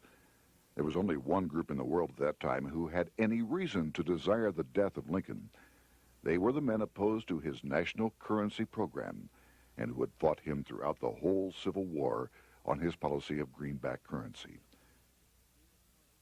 Interestingly, McGeer claimed that Lincoln was assassinated not only because international bankers wanted to reestablish a central bank in America, but because they also wanted to base America's currency on gold. Gold they controlled. In other words, put America on a gold standard. Lincoln had done just the opposite by issuing U.S. notes, greenbacks, which were based purely on the good faith and credit of the United States. The article quoted McGeer as saying, "They were the men interested in the establishment of the gold standard and the right of the bankers to manage the currency and credit of every nation in the world. With Lincoln out of the way, they were able to proceed with that plan and did proceed with it in the United States. Within 8 years after Lincoln's assassination, silver was demonetized and the gold standard money system set up in the United States." Not since Lincoln has the U.S. issued debt-free United States notes. These red-sealed bills, which were issued in 1963, were not a new issue from President Kennedy, but merely the old greenbacks reissued year after year. In another act of folly and ignorance, the 1994 Regal Act actually authorized the replacement of Lincoln's greenbacks with debt-based notes. In other words, greenbacks were in circulation in the United States until 1994. Why was silver bad for the bankers and gold good? Simple. Because silver was plentiful in the United States. It was very hard to control. Gold was, and always has been, scarce. Throughout history, it has been relatively easy to monopolize gold, but silver has historically been 15 times more plentiful. With Lincoln out of the way, the money changers' next objective was to gain complete control over America's money. This was no easy task. With the opening of the American West, silver had been discovered in huge quantities. On top of that, Lincoln's greenbacks were generally popular. Despite the European central bankers' deliberate attacks on greenbacks, they continued to circulate in the United States, in fact, until a few years ago. According to historian W. Cleon Skousen, right after the Civil War, there was considerable talk about reviving Lincoln's brief experiment with the constitutional monetary system. Had not the European Money Trust intervened, it would have no doubt become an established institution. It is clear that the concept of America printing her own debt-free money sent shockwaves throughout the European central banking elite. They watched with horror as Americans clamored for more greenbacks. They may have killed Lincoln, but support for his monetary ideas grew. On April 12, 1866, nearly 1 year to the day of Lincoln's assassination, Congress went to work at the bidding of the European central banking interests. It passed the Contraction Act, authorizing the Secretary of the Treasury to begin to retire some of the greenbacks in circulation and thereby contract the money supply. Authors Theodore R. Thorin and Richard F. Warner explained the results of the money contraction in their classic book on the subject, The Truth in Money Book. The hard times which occurred after the Civil War could have been avoided if the greenback legislation had continued as President Lincoln had intended. Instead, there were a series of money panics, what we call recessions, which put pressure on Congress to enact legislation to place the banking system under centralized control. Eventually, the Federal Reserve Act was passed on December 23rd, 1913. In other words, the money changers wanted two things: the reinstitution of a central bank under their exclusive control, and two, an American currency backed by gold. Their strategy was twofold. First of all, cause a series of panics to try to convince the American people that only centralized control of the money supply could provide economic stability.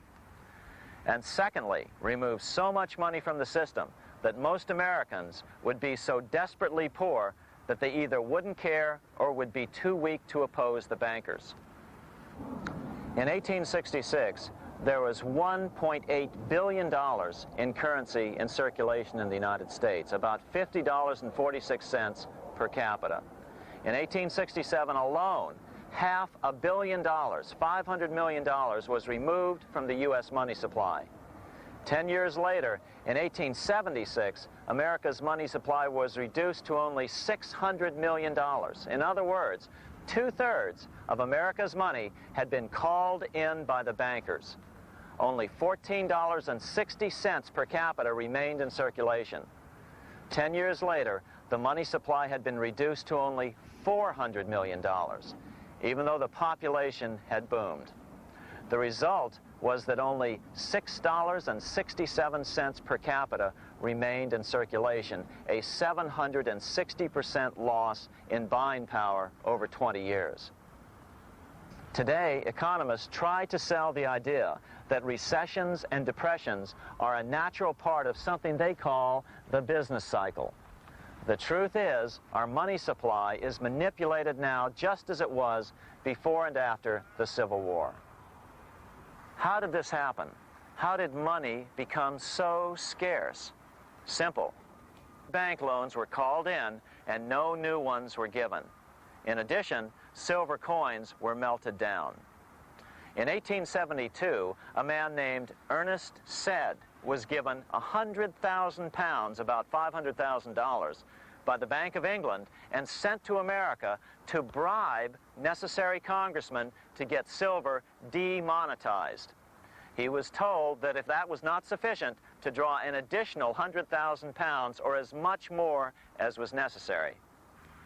The next year, Congress passed the Coinage Act of 1873, and the minting of silver dollars abruptly stopped. In fact, Representative Samuel Hooper, who introduced the bill in the House, acknowledged that Mr. Sed actually drafted the legislation. But it gets even worse than that. In 1874, Sed himself admitted who was behind the scheme. I went to America in the winter of 1872-73, authorized to secure, if I could, the passage of a bill demonetizing silver. It was in the interest of those I represented, the governors of the Bank of England, to have it done. By 1873, gold coins were the only form of coin money. But the contest over control of America's money was not yet over. Only 3 years later, in 1876, with 1/3 of America's workforce unemployed, the population was growing restless. People were clamoring for a return to the greenback money system of President Lincoln, or a return to silver money, anything that would make money more plentiful. That year, Congress created the United States Silver Commission to study the problem. Their report clearly blamed the monetary contraction on the national bankers. The report is interesting because it compares the deliberate money contraction by the national bankers after the Civil War to the fall of the Roman Empire. The disaster of the Dark Ages was caused by decreasing money and falling prices. Without money, civilization could not have had a beginning, and with a diminishing supply, it must languish and unless relieved, finally perish. At the Christian era, the metallic money of the Roman Empire amounted to $1,800,000,000. By the end of the 15th century, it had shrunk to less than $200 million. History records no other such disastrous transition as that from the Roman Empire to the Dark Ages.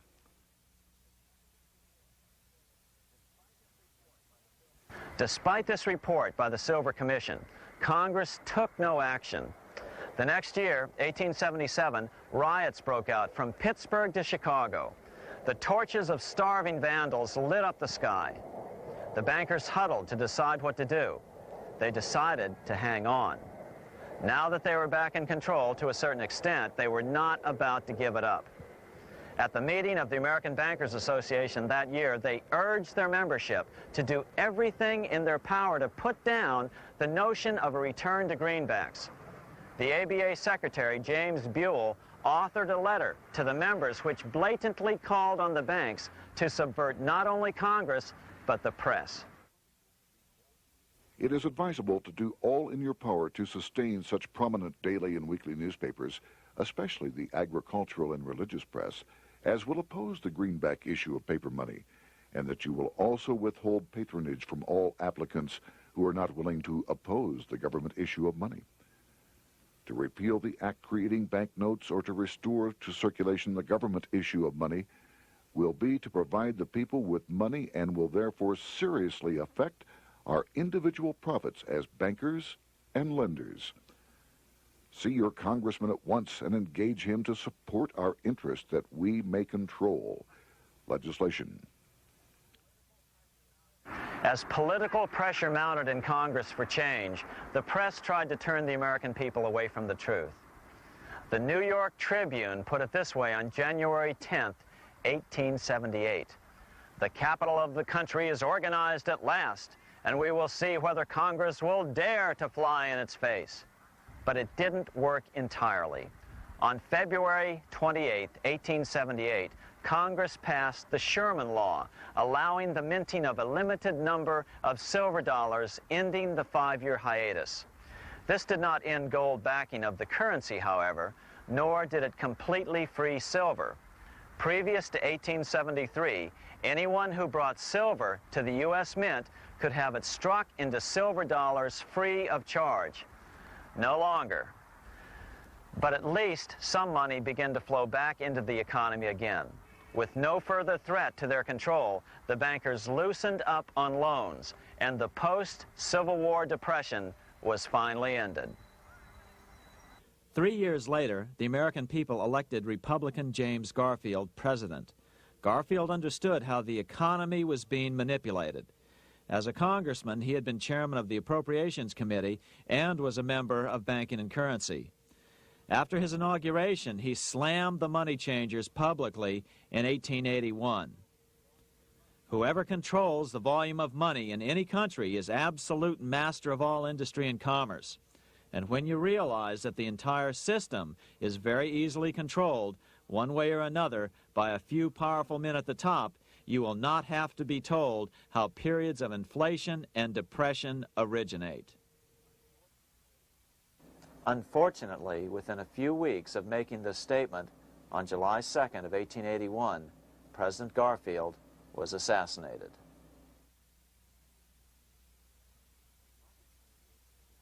The money changers were gathering strength fast. They began a periodic fleecing of the flock, as they called it, by creating economic booms followed by further depressions so they could buy up thousands of homes and farms for pennies on the dollar.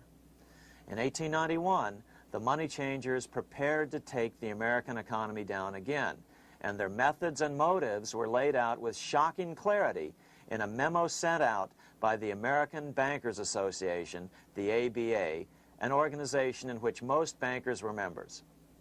Notice that this memo called for bankers to create a depression on a certain date 3 years in the future. According to the Congressional Record, here's how it read in part. On September 1st, 1894, we will not renew our loans under any consideration. On September 1st, we will demand our money. We will foreclose and become mortgagees in possession. We can take 2/3 of the farms west of the Mississippi and thousands of them east of the Mississippi as well at our price. Then the farmers will become tenants, as in England. These depressions could be controlled because America was on the gold money standard. Since gold is scarce, it's one of the easiest commodities to manipulate. People wanted silver money legalized again so they could escape the stranglehold the money changers had on gold money. People wanted silver money reinstated, reversing Mr. Said's Act of 1873, by then called the Crime of 73. By 1896, the issue of more silver money had become the central issue in the presidential campaign. William Jennings Bryan, a senator from Nebraska, ran for president as a Democrat on the free silver issue. At the Democratic National Convention in Chicago, he made an emotional speech which won him the nomination entitled Crown of Thorns and Cross of Gold. Though Bryan was only 36 years old at the time, this speech is widely regarded as the most famous oration ever made before a political convention. In the dramatic conclusion, Bryan said, "We will answer their demand for a gold standard by saying to them, you shall not press down upon the brow of labor this crown of thorns. You shall not crucify mankind upon a cross of gold." The bankers lavishly supported the Republican candidate, William McKinley, who favored the gold standard. The resulting contest was amongst the most fiercely contested presidential races in American history. Bryan made over 600 speeches in 27 states. The McKinley campaign got manufacturers and industrialists to inform their employees that if Bryan were elected, all factories and plants would close and there would be no work. The ruse succeeded. McKinley beat Bryan by a small margin. Bryan ran for president again in 1900 and in 1908, but fell short each time. During the 1912 Democratic Convention, Bryan was a powerful figure who helped Woodrow Wilson win the nomination. When Wilson became president, he appointed Bryan as Secretary of State, but Bryan soon became disenchanted with the Wilson administration. Bryan served only 2 years in the Wilson administration before resigning in 1915 over the highly suspicious sinking of the Lusitania, the event which was used to drive America into World War I. Although William Jennings Bryan never gained the presidency, his efforts delayed the money changers for 17 years from attaining their next goal, a new, privately owned central bank for America.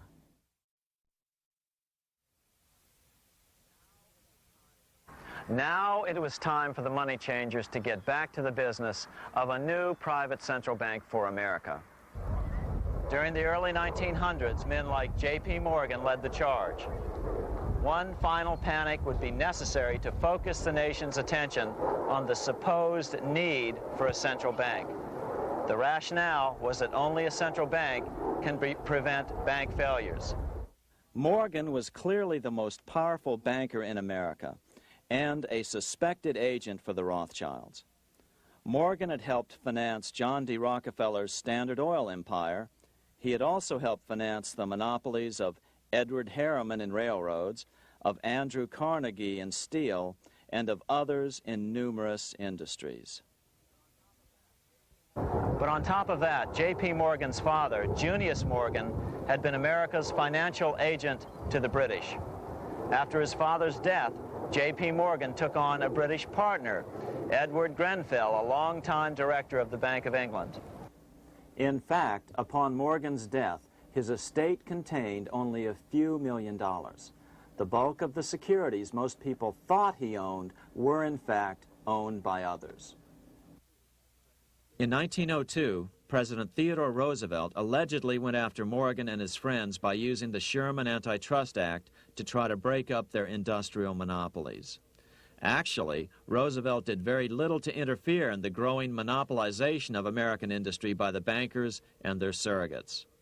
For example, Roosevelt supposedly broke up the Standard Oil monopoly, but it wasn't really broken at all. It was merely divided into 7 corporations, all still controlled by the Rockefellers.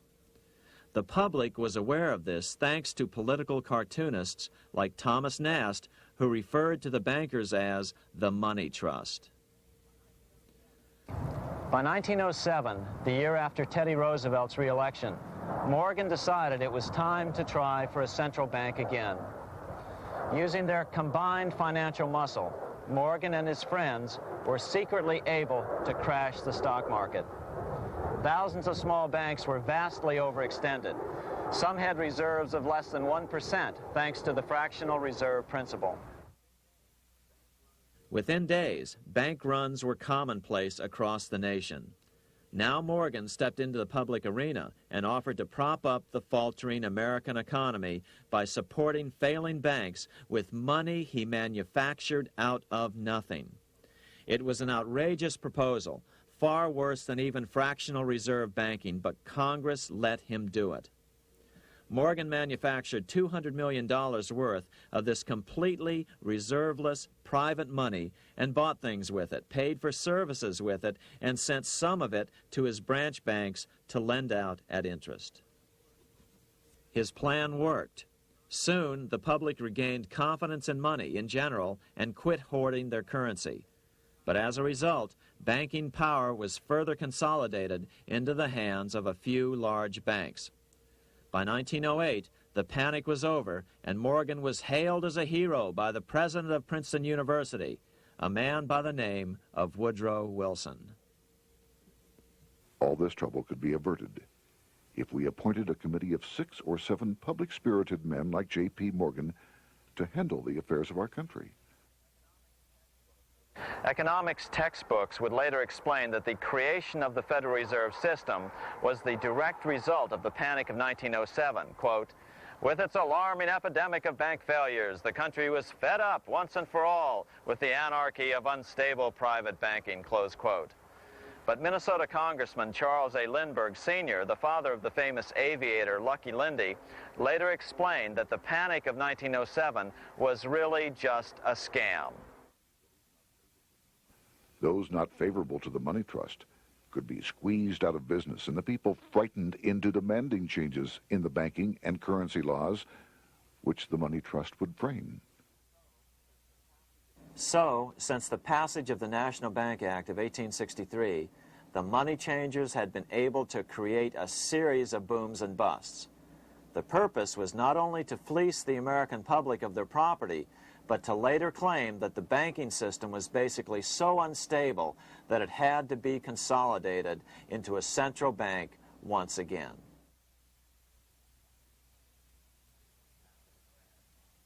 After the crash, Teddy Roosevelt, in response to the Panic of 1907, signed into law a bill creating something called the National Monetary Commission. The commission was to study the banking problem and make recommendations to Congress. Of course, the commission was packed with Morgan's friends and cronies. The chairman was a man named Senator Nelson Aldrich from Rhode Island. Aldrich represented the Newport, Rhode Island homes of America's richest banking families.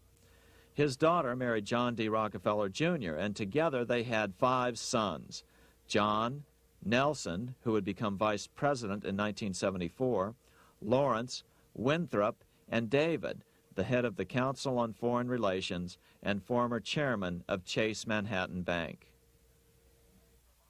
As soon as the National Monetary Commission was set up, Senator Aldrich immediately embarked on a 2-year tour of Europe, where he consulted at length with the private central bankers in England, France, and Germany.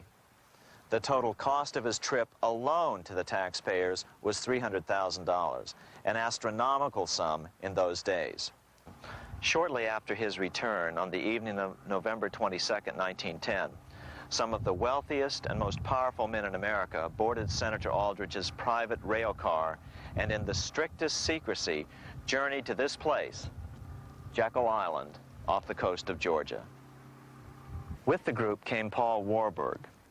Warburg had been given a $500,000 per year salary to lobby for the passage of a privately owned central bank in America by the investment firm Kuhn, Loeb and Company. Warburg's partner in this firm was a man named Jacob Schiff, the grandson of the man who shared the Greenshield house with the Rothschild family in Frankfurt. Schiff, as we'll find out later, was in the process of spending $20 million to finance the overthrow of the Tsar in Russia. These three European banking families, the Rothschilds, the Warburgs, and the Schiffs, were interconnected by marriage down through the years, just as their American banking counterparts, the Morgans, Rockefellers, and Aldriches were. Secrecy was so tight that all 7 primary participants were cautioned to use only first names to prevent servants from learning their identities. Years later, one participant, Frank Vanderlip, president of National City Bank of New York and a representative of the Rockefeller family, confirmed the Jekyll Island trip in a February 9, 1935 edition of the Saturday Evening Post. I was as secretive, indeed as furtive as any conspirator. Discovery, we knew, simply must not happen, or else all our time and effort would be wasted. If it were to be exposed that our particular group had got together and written a banking bill, that bill would have no chance whatever of passage by Congress. The participants came here to figure out how to solve their major problem, how to bring back a privately owned central bank. But there were other problems that needed to be addressed as well. First of all, the market share of the big national banks was shrinking fast. In the first 10 years of the century, the number of U.S. banks had more than doubled to over 20,000. By 1913, only 29% of all banks were national banks, and they held only 57% of all deposits. As Senator Aldrich later admitted in a magazine article, before passage of this act, the New York bankers could only dominate the reserves of New York. Now, we are able to dominate the bank reserves of the entire country. Therefore, something had to be done to bring these new banks under their control.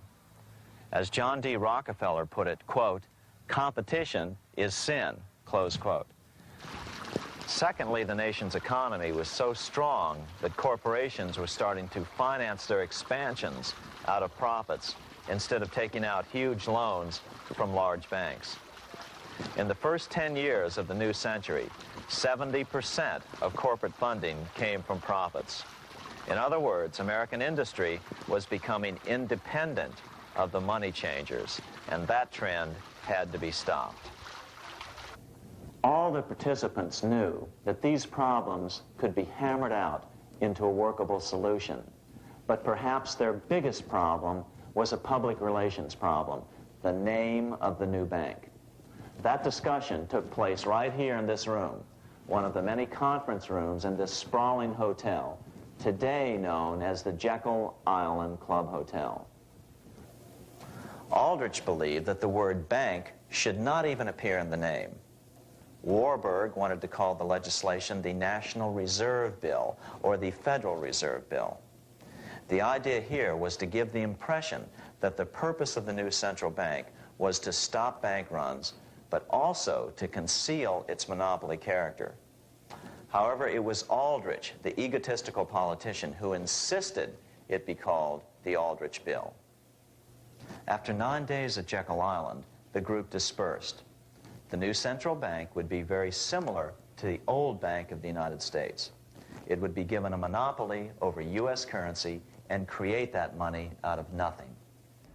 How does the Fed create money out of nothing? It's a four-step process. But first, a word on bonds. Bonds are simply promises to pay, or government IOUs. People buy bonds to get a secure rate of interest. At the end of the term of the bond, the government repays the bond plus interest, and the bond is destroyed. There are about $3.6 trillion worth of these loans or bonds at present. Now here's the Fed money-making process. Step 1. The Federal Open Market Committee approves the purchase of U.S. bonds on the open market. Step 2. The bonds are purchased by the Fed from whoever is offering them for sale on the open market. Step 3, the Fed pays for the bonds with electronic credits to the seller's bank, which in turn credits the seller's bank account. The trick is that these credits are based on nothing. The Fed just creates them. Step 4, the banks use these deposits as reserves. They can loan out over 10 times the amount of their reserves to new borrowers, all at interest. In this way, a Fed purchase of, say, $1 million worth of bonds gets turned into over $10 million in bank accounts. The Fed, in effect, creates 10% of this totally new money, and the banks create the other 90%. To reduce the amount of money in the economy, the process is just reversed. The Fed sells bonds to the public, and the money flows out of the purchaser's local bank. Loans must be reduced by 10 times the amount of the sale. So, a Fed sale of $1 million in bonds results in $10 million less money in the economy. So how does this benefit the bankers whose representatives huddled at Jekyll Island? First, it totally misdirected banking reform efforts from proper solutions. Second, it prevented a proper debt-free system of government finance, like Lincoln's greenbacks, from making a comeback. The bond-based system of government finance forced on Lincoln after he created greenbacks was now cast in stone. Third, it delegated to the bankers the right to create 90% of our money supply based on only fractional reserves, which they then loan out at interest. Fourth, it centralized overall control of our nation's money supply in the hands of a few men. Fifth, it established a central bank with a high degree of independence from effective political control. Soon after its creation, the Fed's great contraction in the early 1930s would cause the Great Depression. This independence has been enhanced since then through additional laws. In order to fool the public into thinking the government retained control, the plan called for the Fed to be run by a board of governors appointed by the President and approved by the Senate. But all the bankers had to do was to be sure their men got appointed to the board of governors. That wasn't hard. Bankers have money, and money buys influence over politicians. Once the participants left Jekyll Island, the public relations blitz was on. The big New York banks put together an educational fund of $5 million to finance professors at respected universities to endorse the new bank. Woodrow Wilson at Princeton was one of the first to jump on the bandwagon. But the bankers' subterfuge didn't work. The Aldrich Bill was quickly identified as the Bankers' Bill, a bill to benefit only what became known as the money trust. As Congressman Lindbergh put it during the congressional debate, the Aldrich Plan is the Wall Street Plan. It means another panic, if necessary, to intimidate the people. Aldrich, paid by the government to represent the people, proposes a plan for the trusts instead.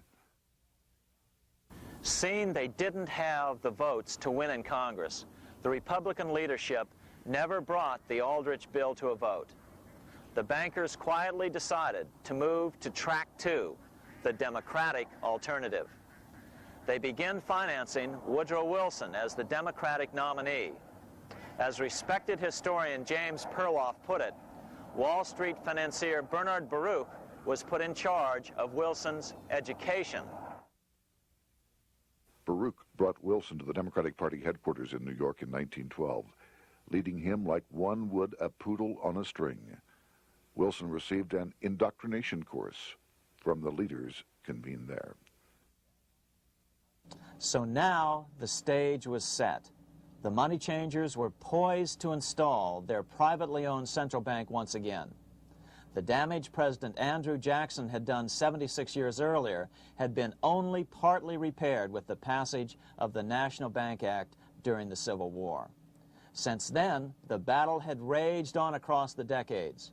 The Jacksonians became the greenbackers, who became the hardcore supporters of William Jennings Bryan. With Bryan leading the charge, these opponents of the money changers, ignorant of Baruch's tutelage, now threw themselves behind Democrat Woodrow Wilson. They and Bryan would soon be betrayed.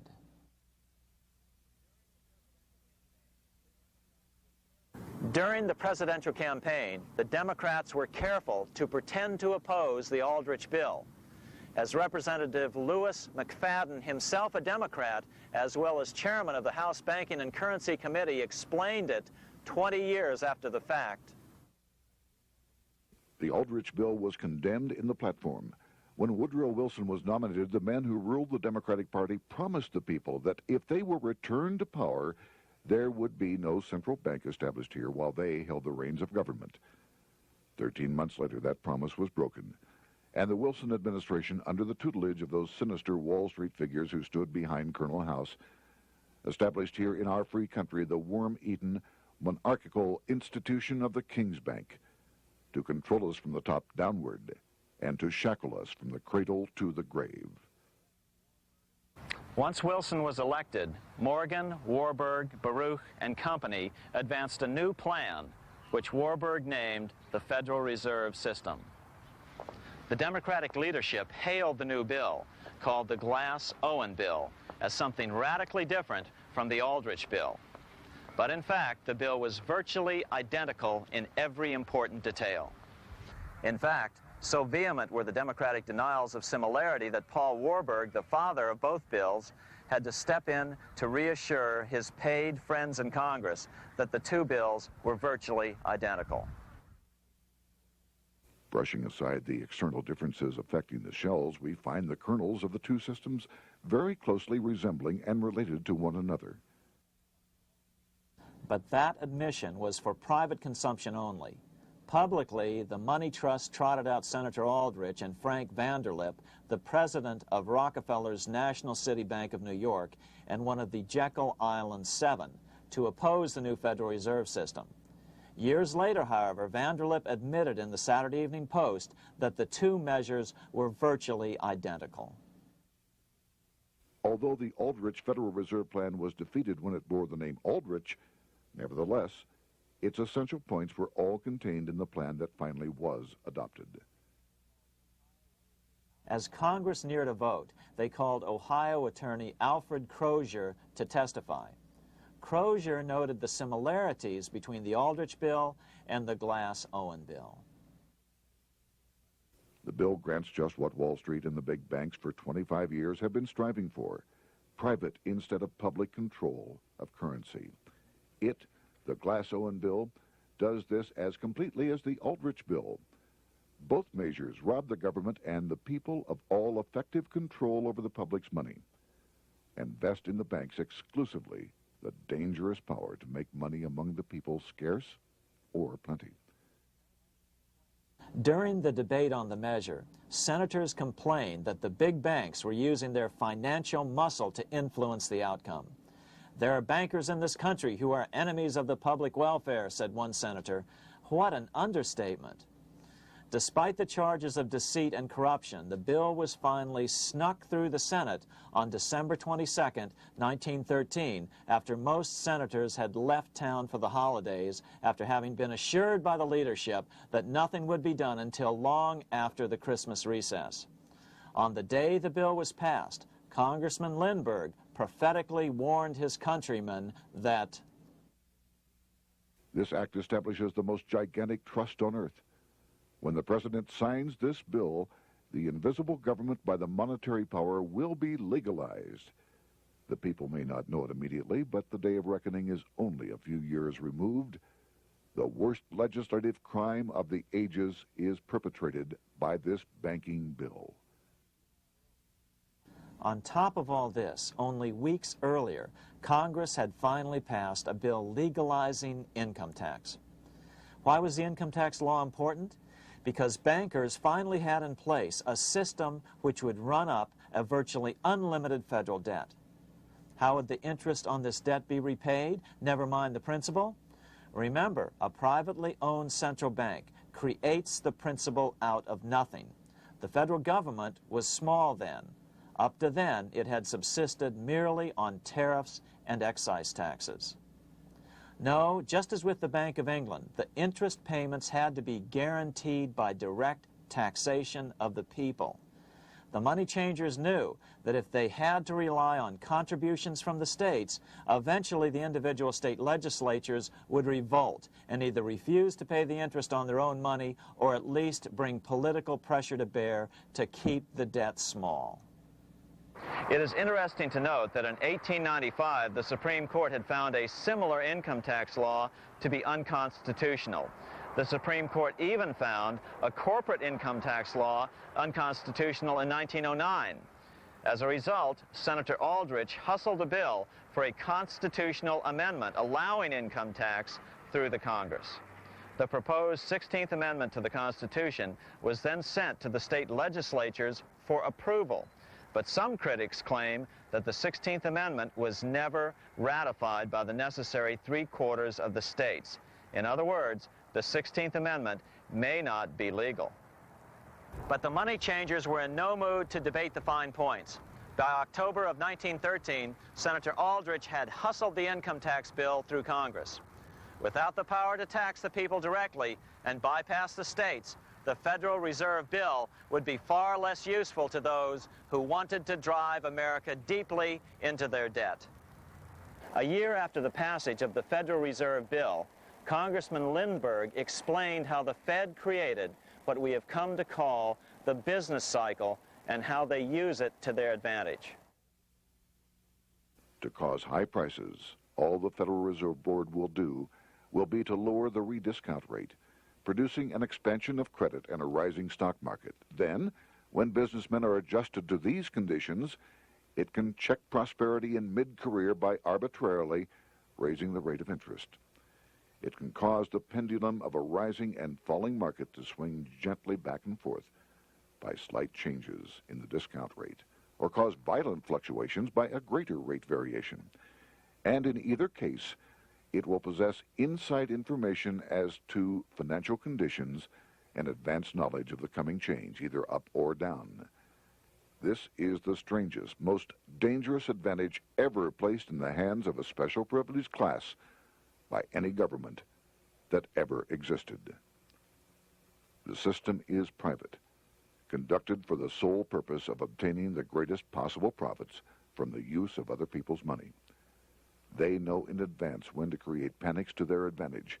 They also know when to stop panic. Inflation and deflation work equally well for them when they control finance. Congressman Lindbergh was correct on all points. What he didn't realize was that most European nations had already fallen prey to the central bankers decades or centuries earlier. But he also mentions the interesting fact that only 1 year later, the Fed had cornered the market in gold. This is how he put it, quote, "Already, the Federal Reserve banks have cornered the gold and gold certificates," close quote. But Congressman Lindbergh was not the only critic of the Fed. Congressman Lewis McFadden, the chairman of the House Banking and Currency Committee from 1920 to 1931, remarked that the Federal Reserve Act brought about a superstate controlled by international bankers and international industrialists acting together to enslave the world for their own pleasure. Notice how McFadden saw the international character of the stockholders of the Federal Reserve. Another chairman of the House Banking and Currency Committee in the 1960s, Wright Patman from Texas, put it this way. In the United States today, we have in effect two governments. We have the duly constituted government, then we have an independent, uncontrolled, and uncoordinated government in the Federal Reserve System, operating the money powers which are reserved to Congress by the Constitution. Even the inventor of the electric light, Thomas Edison, joined the fray in criticizing the system of the Federal Reserve. If our nation can issue a dollar bond, it can issue a dollar bill. The element that makes the bond good makes the bill good also. The difference between the bond and the bill is the bond lets money brokers collect twice the amount of the bond and an additional 20%, whereas the currency pays nobody but those who contribute directly in some useful way. It is absurd to say that our country can issue $30 million in bonds and not $30 million in currency. Both are promises to pay, but one promise fattens the usurers, and the other helps the people. 3 years after the passage of the Federal Reserve Act, even President Wilson began to have second thoughts about what had been unleashed during his first term in office. We have come to be one of the worst ruled, one of the most completely controlled governments in the civilized world, no longer a government of free opinion, no longer a government by a vote of the majority, but a government by the opinion and duress of a small group of dominant men. Some of the biggest men in the United States in the field of commerce and manufacture are afraid of something. They know that there is a power somewhere so organized, so subtle, so watchful, so interlocked, so complete, so pervasive, that they had better not speak above their breath when they speak in condemnation of it. Before his death in 1924, President Wilson realized the full extent of the damage he had done to America when he confessed, "I have unwittingly ruined my government." So finally, the money changers, those who profit by manipulating the amount of money in circulation, had their privately owned central bank installed again in America. The major newspapers, which they also owned, hailed passage of the Federal Reserve Act of 1913, telling the public that now depressions could be scientifically prevented. The fact of the matter was that now depressions could be scientifically created.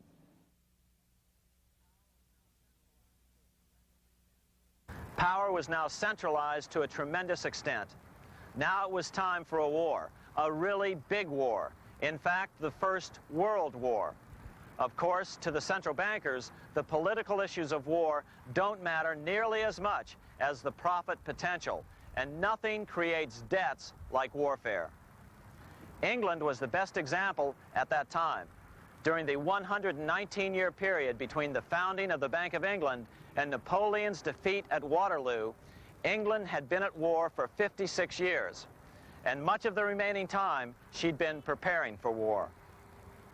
In World War I, the German Rothschilds loaned money to the Germans, the British Rothschilds loaned money to the British, and the French Rothschilds loaned money to the French. In America, J.P. Morgan was the sales agent for war materials to both the British and the French. In fact, 6 months into the war, Morgan became the largest consumer on earth, spending $10 million a day.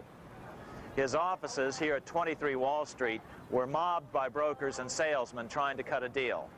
In fact, it got so bad that the bank had to post guards at every door and at the partners' homes as well.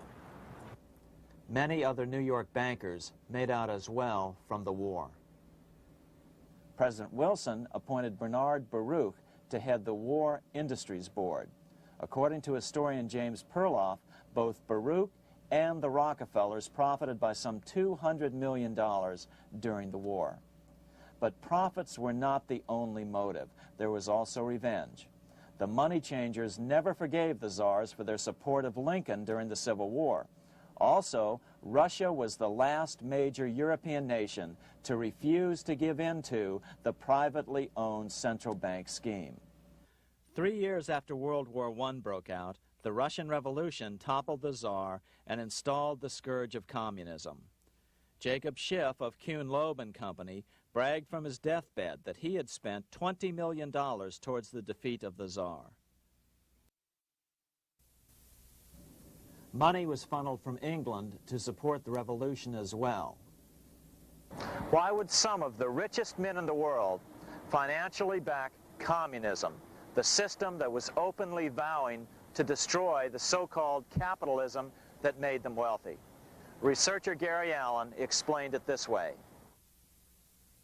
If one understands that socialism is not a share the wealth program, but is in reality a method to consolidate and control the wealth, then the seeming paradox of super-rich men promoting socialism becomes no paradox at all. Instead, it becomes logical, even the perfect tool of power-seeking megalomaniacs. Communism, or more accurately socialism, is not a movement of the downtrodden masses, but of the economic elite. As W. Cleon Skousen put it, In his 1970 book, The Naked Capitalist, Power from any source tends to create an appetite for additional power. It was almost inevitable that the super-rich would one day aspire to control not only their own wealth, but the wealth of the whole world. To achieve this, they were perfectly willing to feed the ambitions of the power-hungry political conspirators who were committed to the overthrow of all existing governments and the establishments of a central worldwide dictatorship. but what if these revolutionaries get out of control and try to seize power from the super-rich? After all, it was Mao Zedong who in 1938 stated his position concerning power. Political power grows out of the barrel of a gun. The Wall Street, London axis elected to take the risk. The master planners attempted to control revolutionary communist groups by feeding them vast quantities of money when they obeyed and contracting their money supply or even financing their opposition if they got out of control. Lenin began to understand that although he was the absolute dictator of the new Soviet Union, he was not pulling the financial strings. Someone else was silently in control. The state does not function as we desired. The car does not obey. A man is at the wheel and seems to lead it, but the car does not drive in the desired direction. It moves as another force wishes.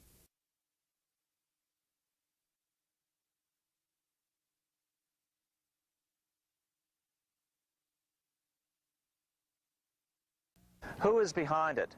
Representative Louis T. McFadden, the chairman of the House Banking and Currency Committee throughout the 1920s and into the Great Depression years of the 1930s, explained it this way. The course of Russian history has indeed been greatly affected by the operations of international bankers. The Soviet government has been given United States Treasury funds by the Federal Reserve Board, acting through the Chase Bank.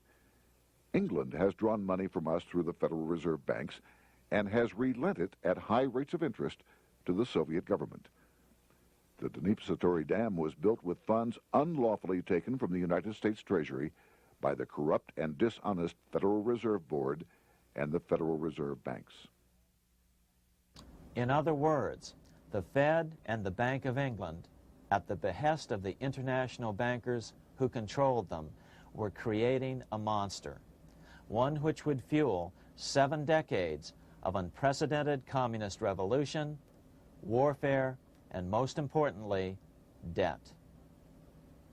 In case you think there's some chance that the money changers got communism going and then lost control, in 1992, the Washington Times reported that Russian President Boris Yeltsin was upset that most of the incoming foreign aid was being siphoned off, quote, straight back into the coffers of Western banks in debt service, close quote.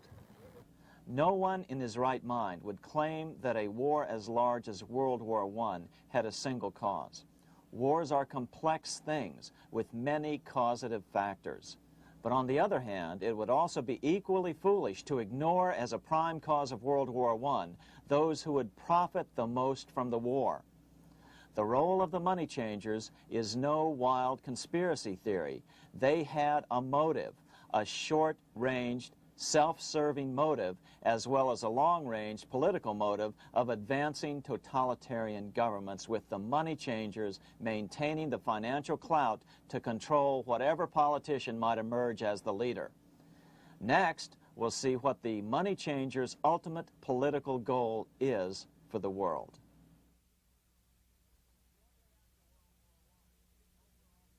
Shortly after World War I, the overall political agenda of the money changers began to be clear.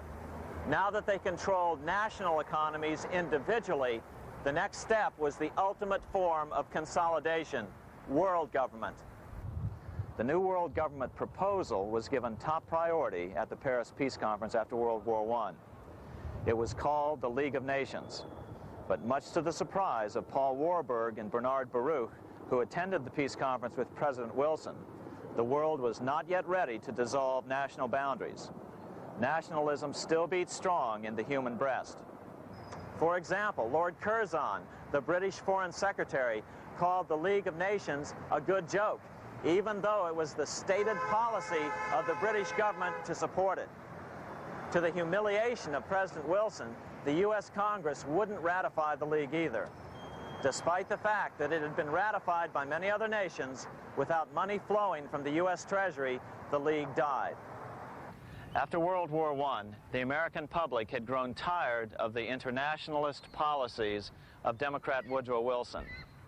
In the presidential election of 1920, Republican Warren Harding won a landslide victory with over 60% of the vote. Harding was an ardent foe of both Bolshevism and the League of Nations. His election, which opened a 12-year run of Republican presidents in the White House, led to an unprecedented era of prosperity known as the Roaring Twenties. Despite the fact that the war had brought America a debt 10 times larger than its Civil War debt, still the American economy surged. Gold had poured into the country during the war, and it continued to do so afterwards. In the early 1920s, the governor of this bank, the Federal Reserve Bank of New York, a man named Benjamin Strong, met frequently with the secretive and eccentric governor of the Bank of England, Montague Norman. Norman was determined to replace the gold England had lost to the U.S. during World War I and return the Bank of England to its former position of dominance in world finance. On top of that, rich with gold, the American economy might get out of control again, just like it had done after the Civil War. During the next 8 years, under the presidencies of Harding and Coolidge, the huge federal debt built up during World War I was cut by 38%, down to $16 billion, the greatest percentage drop in U.S. history. During the election of 1920, Warren Harding and Calvin Coolidge ran against James Cox, the governor of Ohio, and the little-known Franklin D. Roosevelt, who had previously risen to no higher post than President Wilson's Assistant Secretary of the Navy. After his inauguration, Harding moved quickly to formally kill the League of Nations. Then he quickly moved to reduce domestic taxes while raising tariffs to record heights. Now, this was a revenue policy of which most of the founding fathers would certainly have approved. His second year in office, Harding took ill on a train trip in the West and suddenly died. Although no autopsy was performed, the cause was said to be either pneumonia or food poisoning. When Coolidge took over, he continued Harding's domestic economic policy of high tariffs on imports while cutting income taxes. As a result, the economy grew at such a rate that net revenue still increased. Now that had to be stopped. So just as they'd done so frequently before, the money changers decided it was time to crash the American economy. The Federal Reserve began flooding the country with money. They increased the money supply by 62% during these years. Money was plentiful. This is why it was known as the Roaring Twenties. Before his death in 1919, former President Teddy Roosevelt warned the American people what was going on.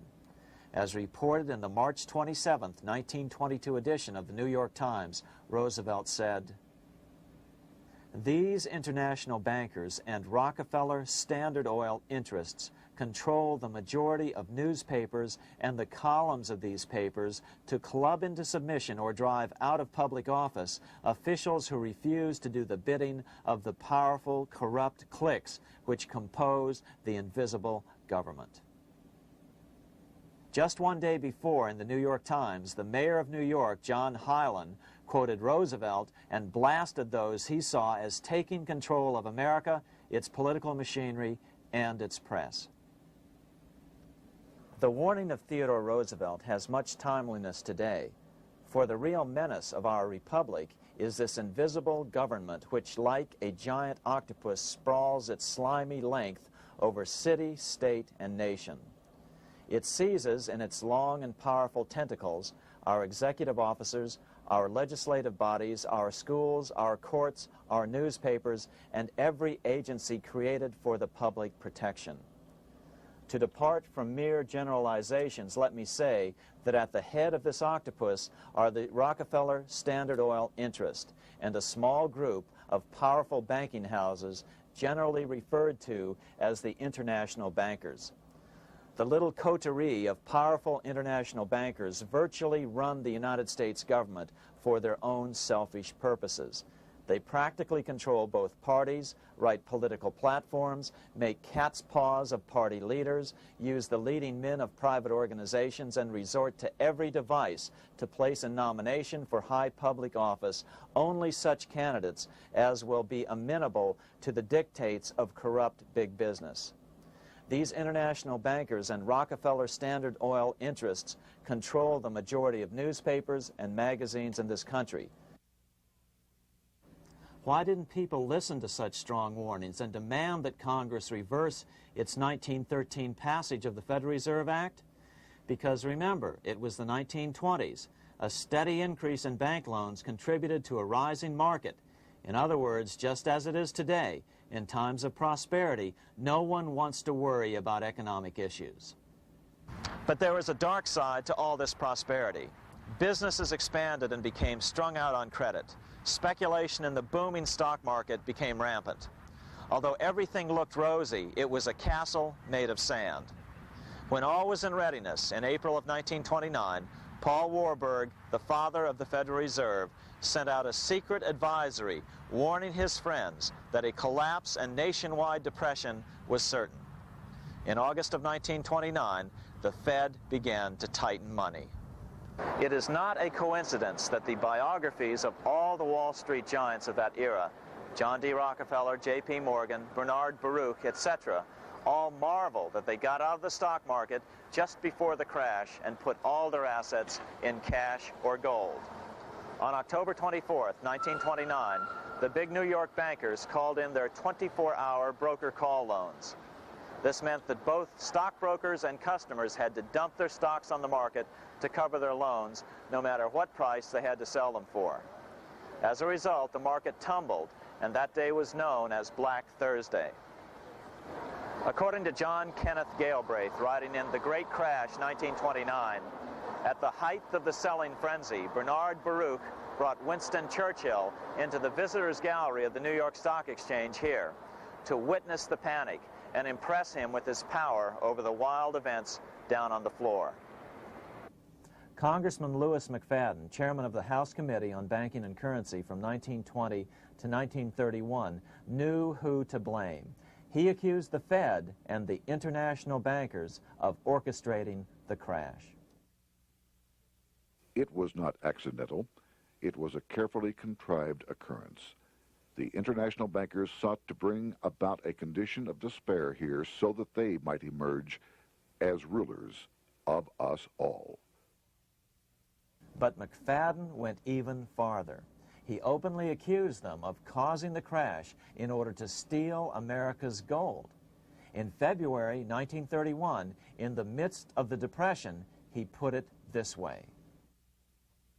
I think it can hardly be disputed that the statesmen and financiers of Europe are ready to take almost any means to reacquire rapidly the gold stock which Europe lost to America as the result of World War I. Curtis Dahl, a broker for Lehman Brothers, was on the floor of the New York Stock Exchange the day of the crash. In his 1970 book, FDR, My Exploited Father-in-Law, he explained that the crash was triggered by the planned sudden shortage of call money in the New York money market. Actually, it was the calculated shearing of the public by the world money powers triggered by the planned sudden shortage of call money in the New York money market. Within a few weeks, $3 billion of wealth simply seemed to vanish. Within a year, $40 billion had been lost. But did it really disappear? Or was it simply consolidated in fewer hands? And what did the Federal Reserve do? Instead of moving to help the economy out by quickly lowering interest rates to stimulate the economy, the Fed continued to brutally contract the money supply further, deepening the Depression. Between 1929 and 1933, the Fed reduced the money supply by an additional 33%. Although most Americans have never heard that the Fed was the cause of the Depression, this is well known among top economists. Milton Friedman, the Nobel Prize-winning economist, now of Stanford University, said the same thing in a National Public Radio interview in January of 1996. The Federal Reserve definitely caused the Great Depression by contracting the amount of currency in circulation by 1/3 from 1929 to 1933. But the money lost by most Americans during the Depression didn't just vanish. It was just redistributed into the hands of those who had gotten out just before the crash and had purchased gold, which is always a safe place to put your money just before a depression. But America's money also went overseas. Incredibly, as President Hoover was heroically trying to rescue banks and prop up businesses, with millions of Americans starving as the Great Depression deepened, millions of dollars were being spent rebuilding Germany from damage sustained during World War I. 8 years before Hitler would invade Poland, Representative Louis McFadden, chairman of the House Banking and Currency Committee, warned Congress that Americans were paying for Hitler's rise to power. After World War I, Germany fell into the hands of the German international bankers. Those bankers bought her, and they now own her lock, stock, and barrel. They have purchased her industries, they have mortgages on her soil, they control her production, they control all her public utilities. The international German bankers have subsidized the present government of Germany, and they have also supplied every dollar of the money Adolf Hitler has used in his lavish campaign to build up a threat to the government of Brüning. When Brüning fails to obey the orders of the German international bankers, Hitler is brought forth to scare the Germans into submission. Through the Federal Reserve Board, over $30 billion of American money has been pumped into Germany. You have all heard of the spending that's taken place in Germany. Modernistic dwellings, her great planetariums, her gymnasiums, her swimming pools, her fine public highways, her perfect factories. All this was done on our money. All this was given to Germany through the Federal Reserve Board. The Federal Reserve Board has pumped so many billions of dollars into Germany that they dare not name the total. Franklin D. Roosevelt was swept into office during the 1932 presidential election. Once Roosevelt was in office, however, sweeping emergency banking measures were immediately announced, which did nothing but increase the Fed's power over the money supply. Then, and only then, did the Fed finally begin to loosen the purse strings and feed new money out to the starving American people.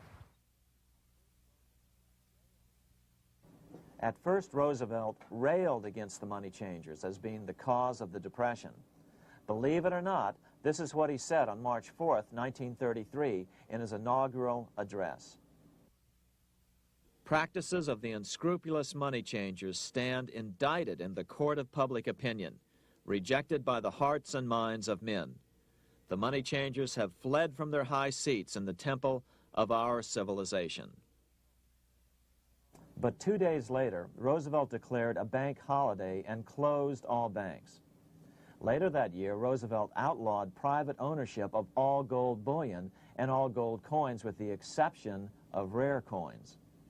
Most of the gold in the hands of the average American was in the form of gold coins. The new decree was, in effect, a confiscation.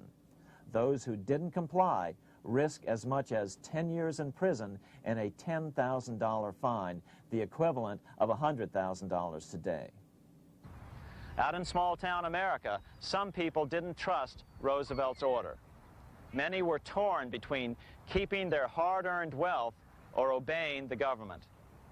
Those who did turn in their gold were paid the official price for it, $20.66 per ounce. So unpopular was the confiscation order that no one anywhere in government would take credit for authoring it. No congressman claimed it. At the signing ceremony, President Roosevelt made it clear to all present that he was not the author of it and publicly stated that he had not ever read it. Even his Secretary of the Treasury said he'd never read it either, saying it was, quote, what the experts wanted. Roosevelt convinced the public to give up their gold by saying that pooling the nation's resources was necessary to get America out of the Depression. With great fanfare, he ordered a new bullion depository built to hold the mountain of gold the U.S. government was illegally confiscating. By 1936, the U.S. bullion depository at Fort Knox was completed, and in January 1937, the gold began to flow into it. The rip-off of the ages was about to proceed. In 1935, once the gold had all been turned in, the official price of gold was suddenly raised to $35 per ounce. But the catch was, only foreigners could sell their gold at the new higher price.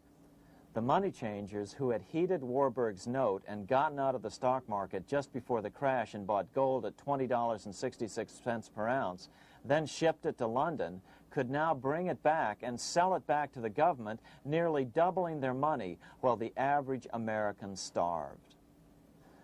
The Fort Knox Bullion Depository sits here in the middle of the Fort Knox Military Reservation, 30 miles southwest of Louisville, Kentucky.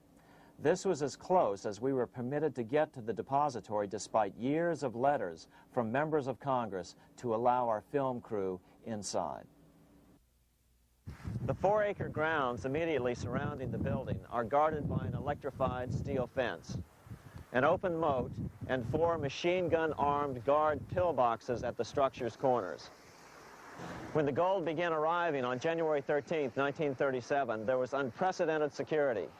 Thousands of official guests watched the arrival of a 9-car train from Philadelphia, guarded by armed soldiers, postal inspectors, Secret Servicemen, and guards from the U.S. Mint. It was all great theater. America's gold supply from across the land had been pooled, supposedly for the public benefit, and then safely tucked into Fort Knox. But all that security would soon be breached by the government itself.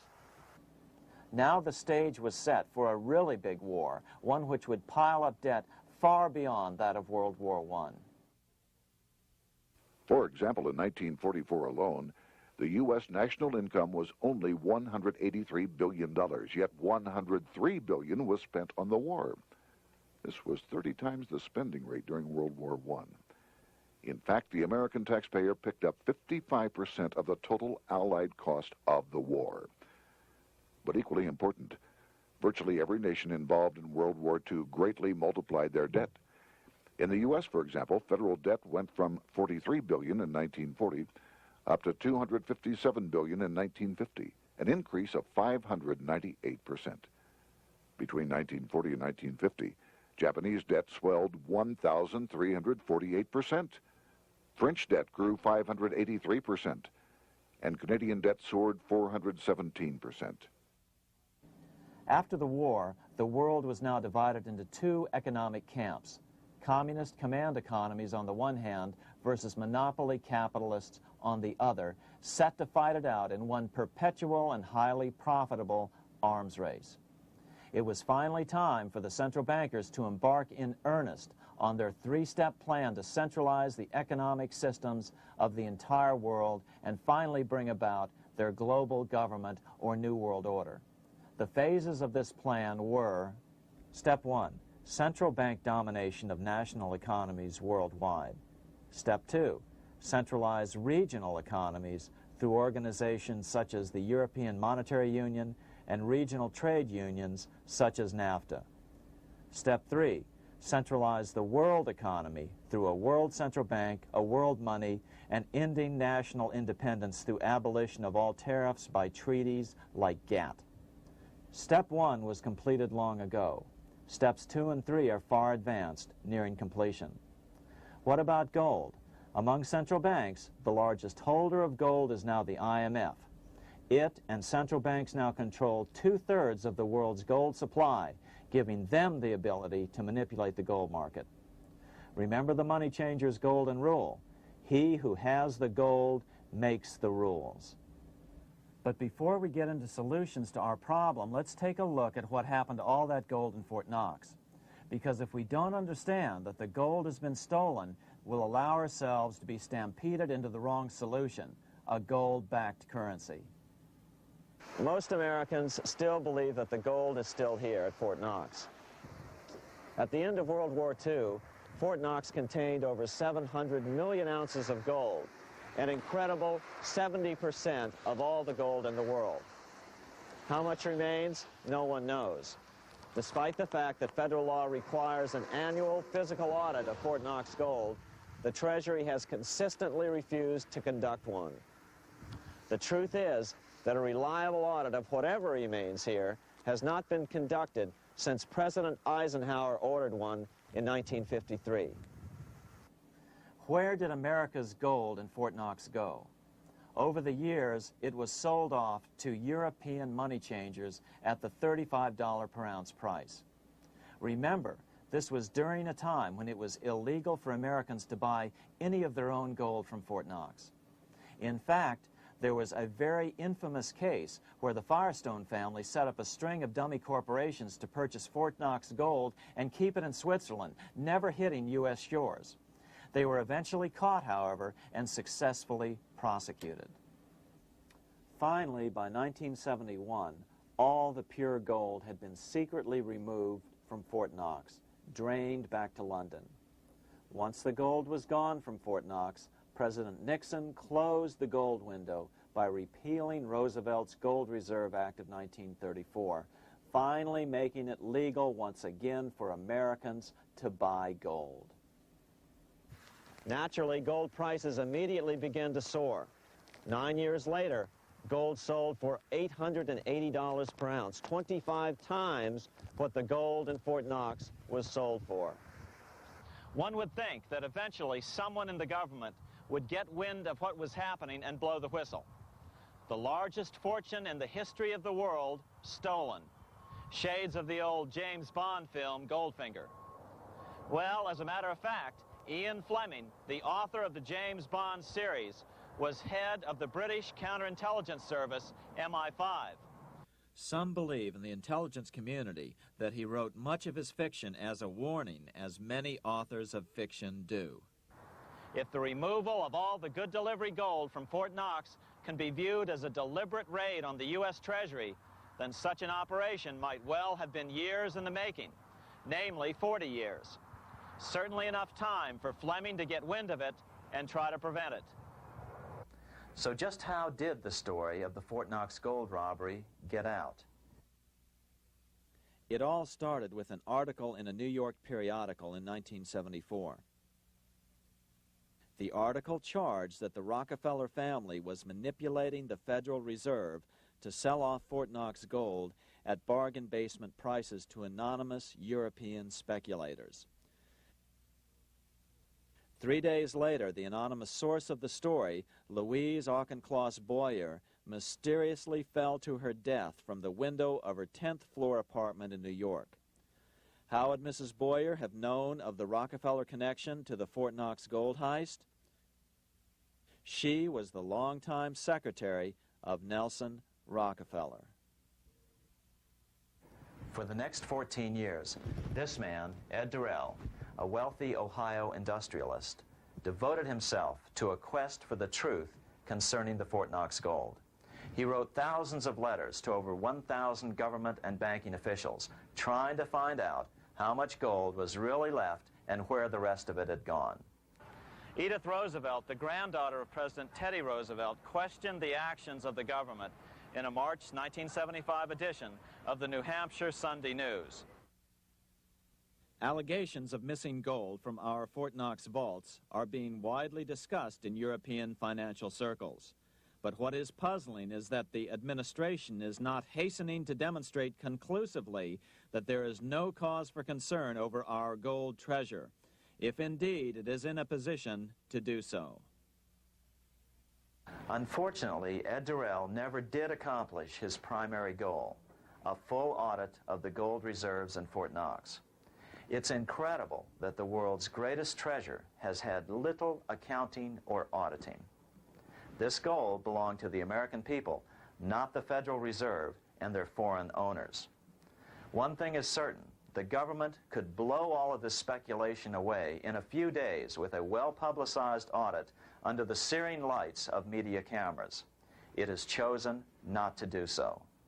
one must conclude that they are afraid of the truth such an audit would reveal. What is the government so afraid of? Here's the answer. When President Ronald Reagan took office in 1981, his conservative friends urged him to study the feasibility of returning to a gold standard as the only way to curb government spending. It sounded like a reasonable alternative, so President Reagan appointed a group of men called the Gold Commission to study the situation and report back to Congress.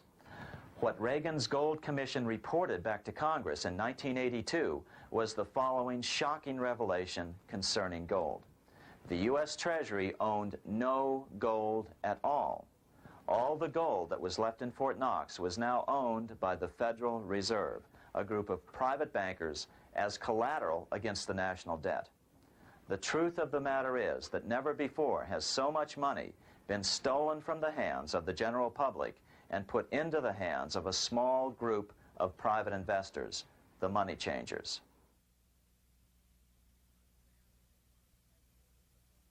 I'm standing in front of the headquarters of the International Monetary Fund located in Washington, D.C.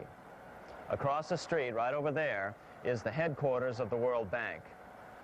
What are these organizations and who controls them? And most importantly, are they about to create a huge worldwide depression? Let us step back in time for a moment to the aftermath of World War I. People were tired of war, so under the guise of peacemaking, the international bankers devised a plan to consolidate power even further. Claiming only an international government would stem the tide of world wars, the money changers pushed forward a proposal for world government which stood on three legs.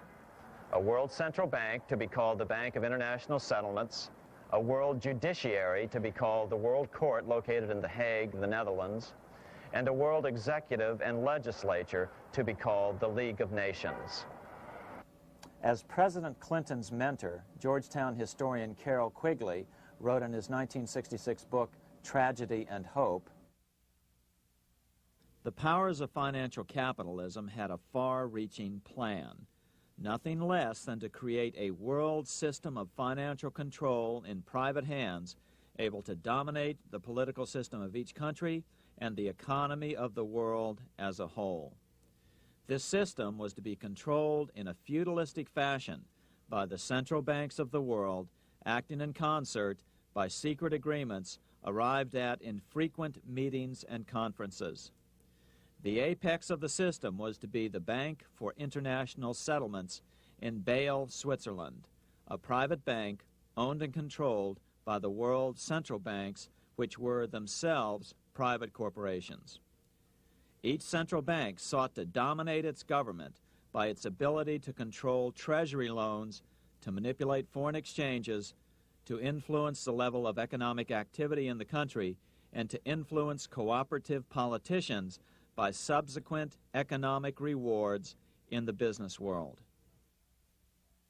Despite intense pressure from the international bankers and the press, a handful of U.S. senators, led by Senator Henry Cabot Lodge, kept the U.S. out of these schemes. Without U.S. participation, the League was doomed. Incredibly, even though the U.S. rejected the World Central Bank, the BIS, the New York Federal Reserve ignored its government and arrogantly sent representatives to Switzerland to participate in the central bankers' meeting right up until 1994, when the U.S. was finally officially dragged into it. Their world government schemes thwarted, the bankers resorted to the old formula, another war to wear down the resistance to world government while reaping handsome profits. To this end, Wall Street helped resurrect Germany through the Thyssen banks, which were affiliated with the Harriman interest in New York, just as the Chase Bank had assisted in the financing of the Bolshevik Revolution in Russia during World War I. Chase Bank was controlled by the Rockefeller family. Subsequently, it was merged with Warburg's Manhattan Bank to form the Chase Manhattan Bank. Now this has merged with Chemical Bank of New York, making it the largest Wall Street bank. Their strategy worked. Even before World War II was over, world government was back on track. In 1944, at Bretton Woods, New Hampshire, the International Monetary Fund and the World Bank were approved with full U.S. participation. The Second League of Nations, renamed the United Nations, was approved in 1945. Soon, a new international court system was functioning as well. All effective opposition to these international bodies before the war had evaporated in the heat of war, just as planned.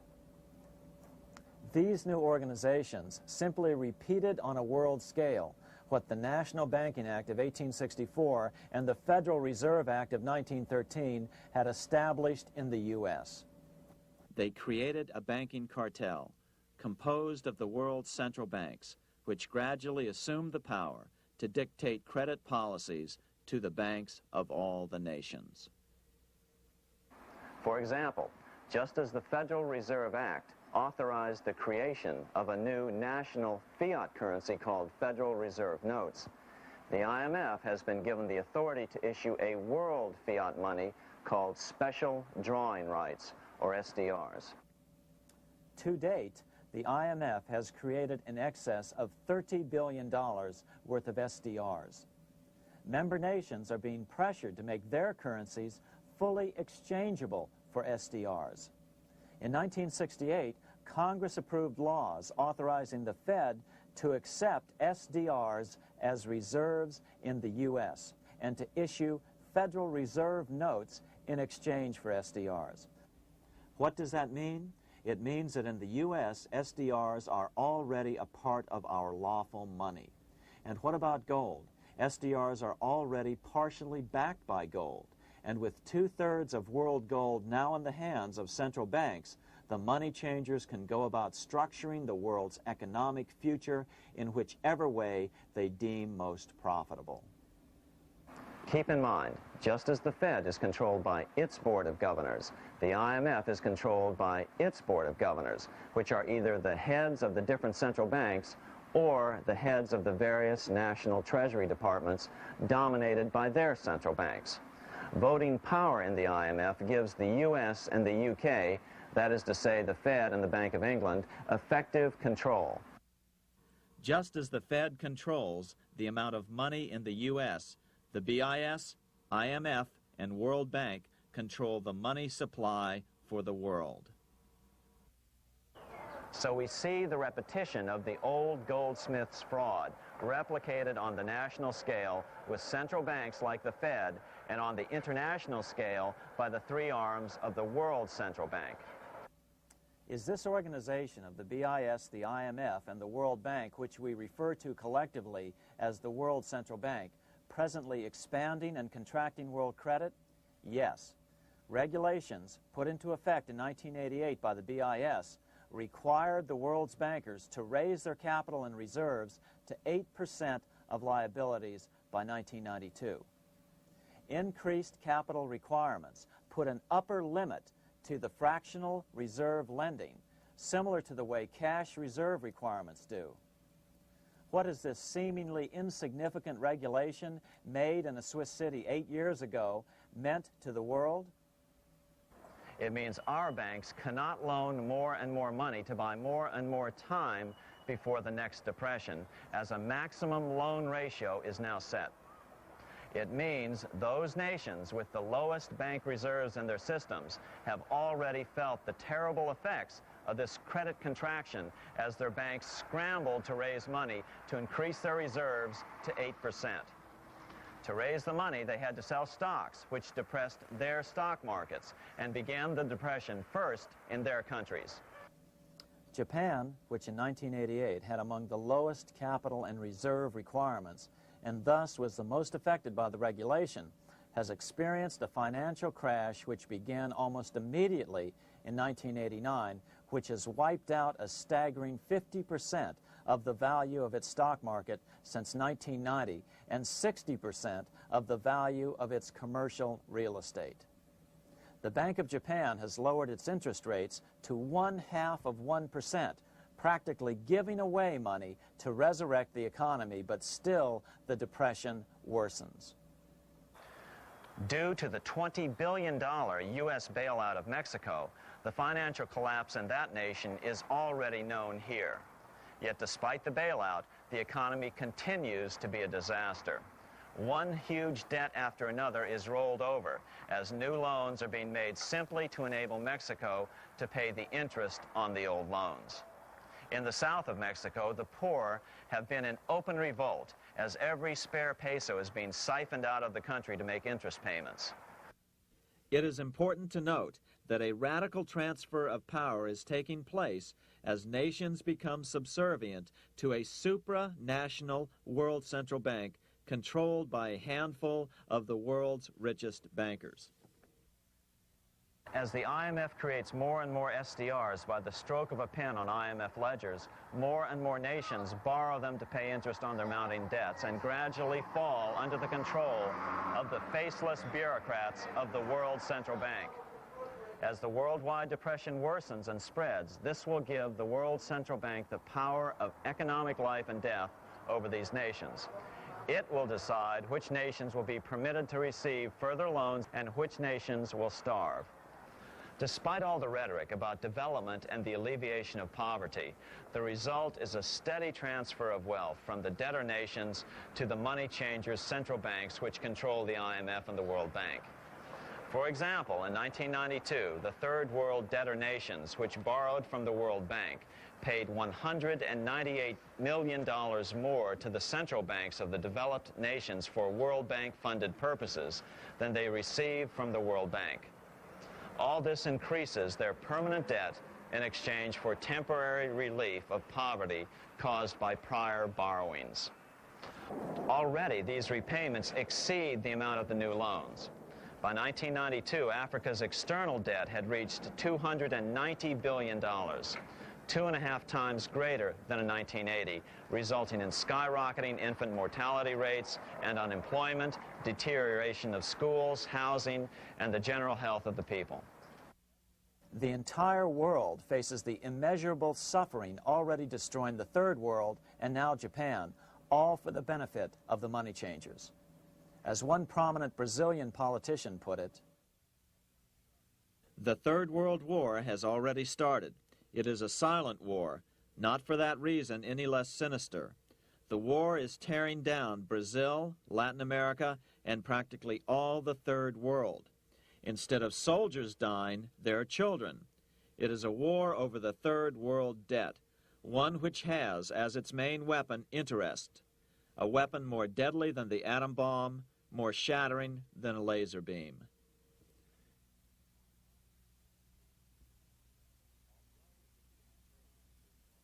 Although it would be absurd to ignore the pivotal role played by influential families such as the Rothschilds, the Warburgs, the Schiffs, the Morgans, and the Rockefellers in any review of the history of central banking and fractional banking, keep in mind, by now, central banks and the large commercial banks are up to 3 centuries old and deeply entrenched in the economic life of many nations.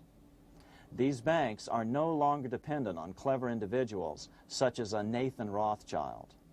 Years ago, the question of ownership was important, but no longer. For example, both the Bank of England and the Bank of France were nationalized after World War II, and nothing changed, nothing at all. They endure and continue to grow, now protected by numerous laws, paid politicians, and mortgaged media, untouched by the changing of generations. 3 centuries have given them an aura of respectability. The old school tie is now worn by the 6th generation son, who's been raised in a system that he may never question as he is named to serve on the governing boards of countless philanthropic organizations.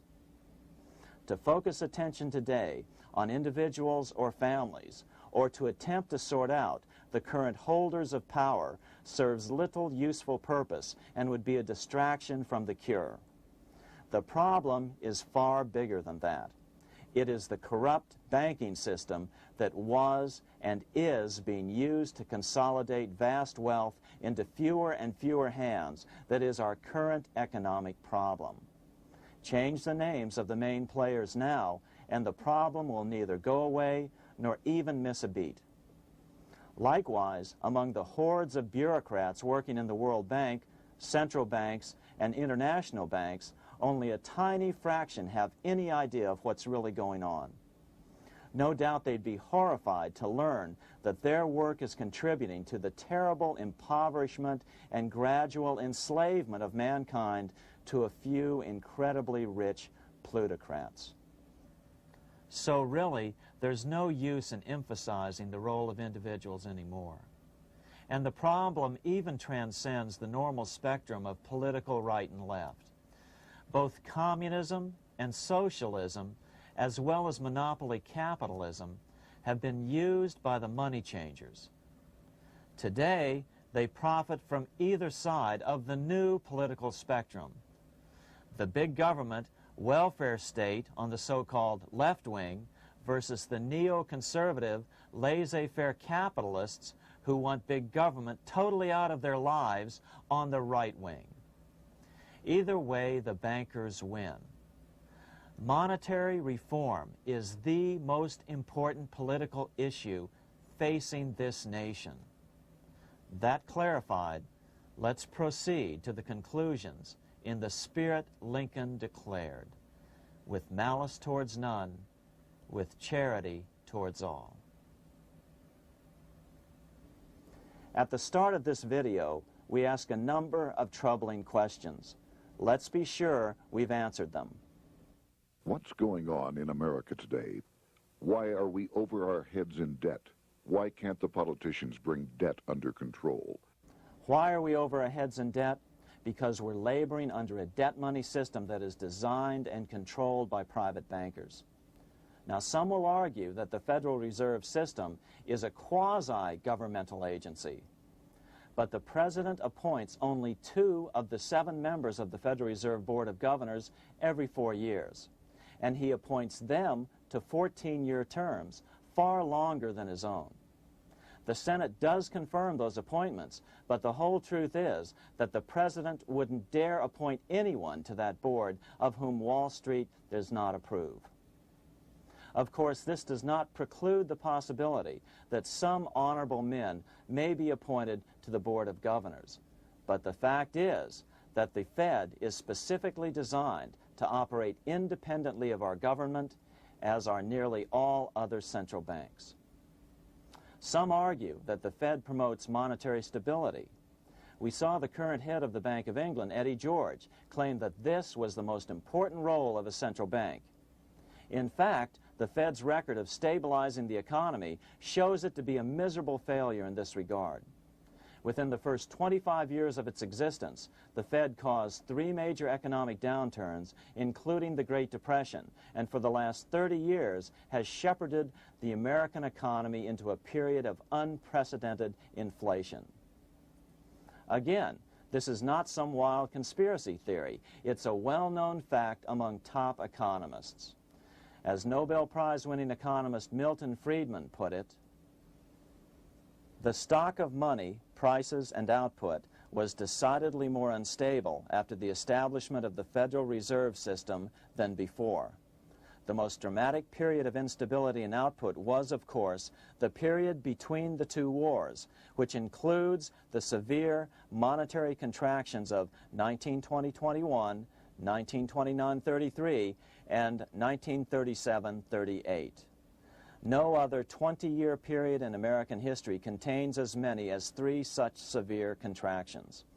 This evidence persuades me that at least a third of the price rise during and just after World War I is attributable to the establishment of the Federal Reserve System, and that the severity of each of the major contractions, 1920-21, 1929-33, and 1937-38, is directly attributable to acts of commission and omission by the reserve authorities.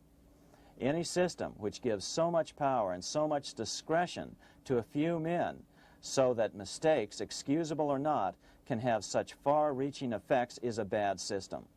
It is a bad system to believers in freedom just because it gives a few men such power without any effective check by the body politic. This is the key political argument against an independent central bank. To paraphrase Clemenceau, money is much too serious a matter to be left to the central bankers. We must learn from our history before it is too late. Why can't politicians control the federal debt? Because all our money is created out of debt. Again, it's a debt money system. Our money is created initially by the purchase of U.S. bonds.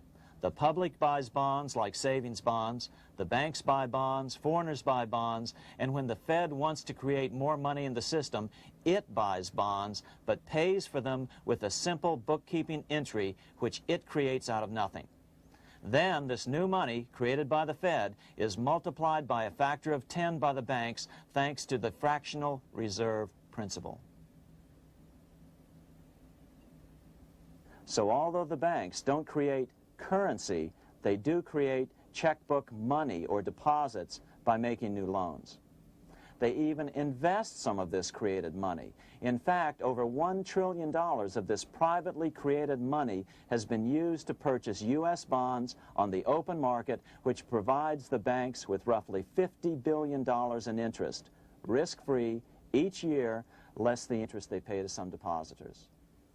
In this way, through fractional reserve lending, banks create over 90% of the money and therefore cause over 90% of our inflation. What can we do about all this? Fortunately, there's a way to fix the problem fairly easily, speedily, and without any serious financial problems.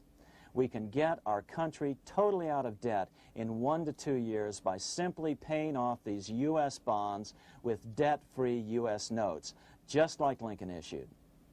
Of course, that by itself would create tremendous inflation, since our currency is presently multiplied by the fractional reserve banking system. But here's the ingenious solution, advanced in part by Milton Friedman, to keep the money supply stable and avoid inflation and deflation while the debt is retired.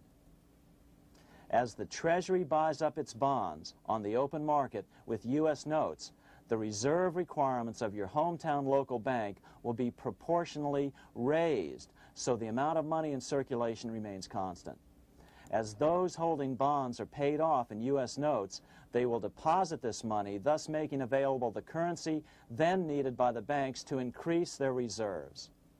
Once all the U.S. bonds are replaced with U.S. notes, banks will be at 100% reserve banking instead of the fractional reserve system currently in use. From this point on, the former Fed buildings will only be needed as a central clearinghouse for checks and as vaults for U.S. notes. The Federal Reserve Act will no longer be necessary and could be repealed. Monetary power can be transferred back to the Treasury Department. There would be no further creation or contraction of money by banks. By doing it this way, our national debt can be paid off in a single year or so, and the Fed and fractional reserve banking abolished without national bankruptcy, financial collapse, inflation or deflation, or any significant change in the way the average American goes about his business. To the average person, the primary difference would be that for the first time since the Federal Reserve Act was passed in 1913, taxes would begin to go down. Now there's a real national blessing for you, rather than for Hamilton's banker friends. Now let's take a look at these proposals in more detail. Here are the main provisions of a Monetary Reform Act which needs to be passed by Congress.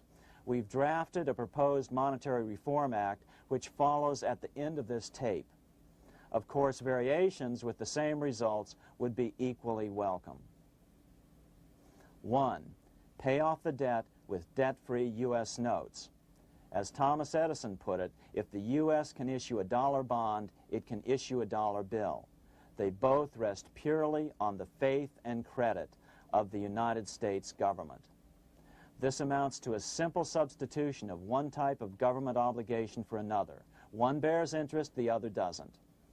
Federal Reserve notes could be used for this as well, but could not be printed after the Fed's abolished as we propose, so we suggest using U.S. notes instead. 2, abolish fractional reserve banking. As the debt is paid off, the reserve requirements of all banks and financial institutions would be raised proportionally at the same time to absorb the new U.S. notes, which would be deposited and become the bank's increased reserves.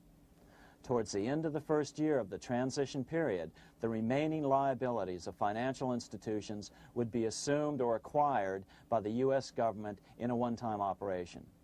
In other words, they too would eventually be paid off with debt-free U.S. notes in order to keep the total money supply stable. At the end of the first year or so, all of the national debt would be paid, and we could start enjoying the benefits of full reserve banking. The Fed would be obsolete, an anachronism. 3, repeal the Federal Reserve Act of 1913 and the National Banking Act of 1864. These acts delegate the money power to a private banking monopoly. They must be repealed, and the money power handed back to the Department of Treasury, where they were initially under President Abraham Lincoln. No banker or person in any way affiliated with financial institutions should be allowed to regulate banking. After the first 2 reforms, these acts would serve no useful purpose anyway, since they relate to a fractional reserve banking system. 4, withdraw the U.S. from the IMF, the BIS, and the World Bank. These institutions, like the Federal Reserve, are designed to further centralize the power of the international bankers over the world's economy, and the U.S. must withdraw from them. Their harmless functions, such as currency exchange, can be accomplished either nationally or in new organizations limited to those functions. Such a monetary reform act would guarantee that the amount of money in circulation would stay very stable, causing neither inflation nor deflation. Remember, for the last 3 decades, the Fed has doubled the American money supply every 10 years. That fact and fractional reserve banking are the real causes of inflation and the reduction in our buying power, a hidden tax. These and other taxes are the real reasons both parents now have to work just to get by. The money supply should increase slowly to keep prices stable, roughly in proportion to population growth, about 3% per year, not at the whim of a group of bankers meeting in secret. In fact, all future decisions on how much money will be in the American economy must be made based on statistics of population growth and the price level index. The new monetary regulators and the Treasury Department, perhaps called the Monetary Committee, would have absolutely no discretion in this matter except in time of declared war. This would ensure a steady, stable money growth of roughly 3% per year, resulting in stable prices and no sharp changes in the money supply. To make certain the process is completely open and honest, all deliberations would be public, not secret, as meetings of the Fed's Board of Governors are today. How do we know this will work? Because these steps remove the 2 major causes of economic instability, the Fed and fractional reserve banking, and the newest one as well, the BIS, Bank of International Settlements. But most importantly, the danger of a severe depression would be eliminated. Let's listen to Milton Friedman on the single cause of severe economic depressions. I know of no severe depression in any country or any time that was not accompanied by a sharp decline in the stock of money, and equally of no sharp decline in the stock of money that was not accompanied by a severe depression. Issuing our own currency is not a radical solution. It's been advocated by Presidents Jefferson, Madison, Jackson, Van Buren, and Lincoln. But it's been used at different times throughout Europe as well. Perhaps the best example is one of the small islands off the coast of France in the English Channel. Called Guernsey, it's been using debt-free money issues to pay for large building projects for nearly 200 years. Here we are on Guernsey, and this is the Guernsey flower and vegetable market. Guernsey is one of the most successful examples of just how well a debt-free money system can work. In 1815, a committee was appointed to investigate how best to finance this new market. The impoverished island could not afford more new taxes, so the state's fathers decided to try a revolutionary idea: issue their own paper money. They were just colorful paper notes, backed by nothing, but the people of this tiny island agreed to accept them and trade with them. To be sure they circulated widely, they were declared to be good for the payment of taxes. Of course, this idea was nothing new. It was exactly what America had done before the American Revolution, and there are many other examples throughout the world. But it was new to Guernsey, and it worked miracles. This market is still in use, and remember, it was built for no debt to the people of this island state. But what if we follow Guernsey's example? How would the bankers react to these reforms? Certainly the international bankers' cartel will oppose reforms that do away with their control of the world's economies as they have in the past. But it is equally certain that Congress has the constitutional authority and responsibility to authorize the issuance of debt-free money, U.S. notes, and to reform the very banking laws it ill-advisedly enacted. Undoubtedly, the bankers will claim that issuing debt-free money will cause severe inflation or make other dire predictions. But remember, it is fractional reserve banking which is the real cause of over 90% of all inflation, not whether debt-free U.S. notes are used to pay for government deficits. In the current system, any spending excesses on the part of Congress are turned into more debt bonds, and the 10% purchased by the Fed are then multiplied many times over by the bankers, causing over 90% of all inflation. Our fractional reserve and debt-based banking system is the problem. We must ignore its inevitable resistance to reform and remain firm until the cure is complete. As the director of the Bank of England in the 1920s, Sir Josiah Stamp put it, referring to this modern fractional reserve banking system, banking is conceived in iniquity and born in sin. Bankers own the earth. Take it away from them, but leave them the power to create money and control credit, and with the flick of a pen, they will create enough money to buy it back again. Take this great power away from the bankers, and all great fortunes like mine will disappear, and they ought to disappear, for this would be a better and happier world to live in.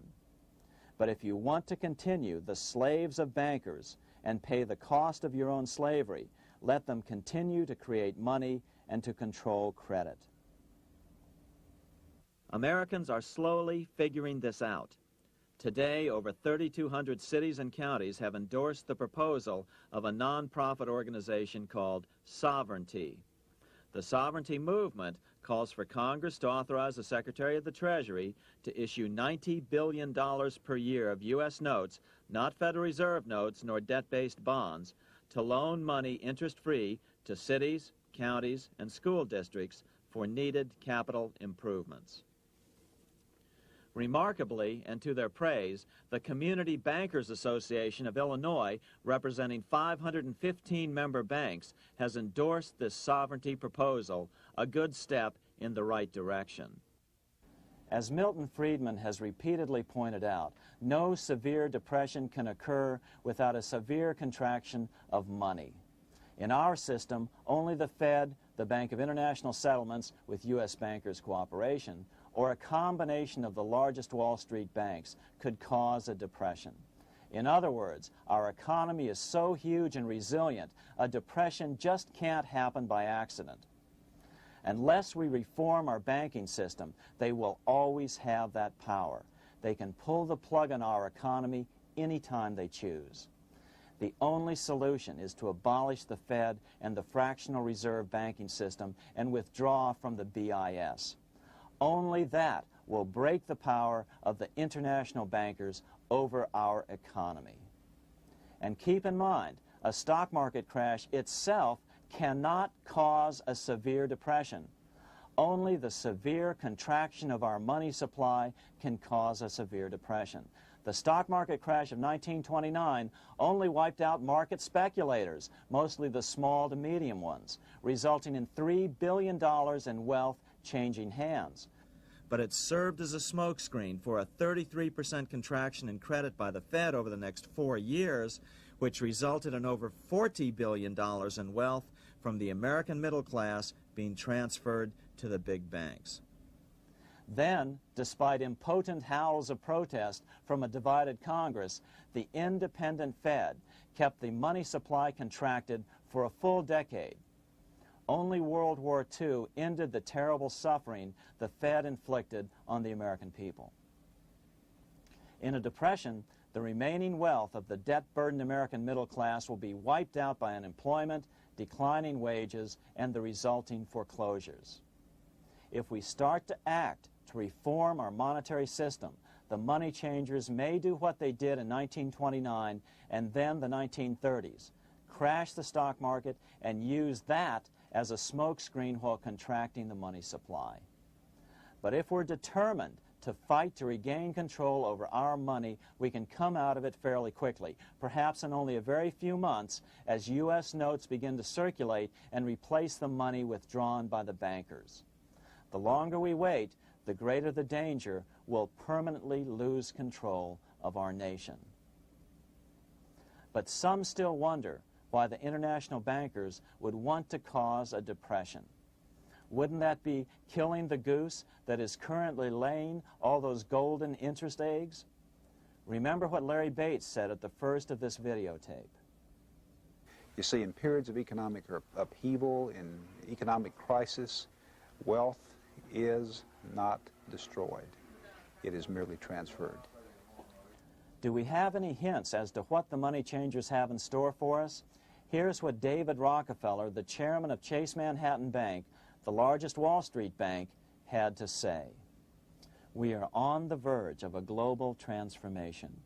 All we need is the right major crisis and the nation will accept the New World Order.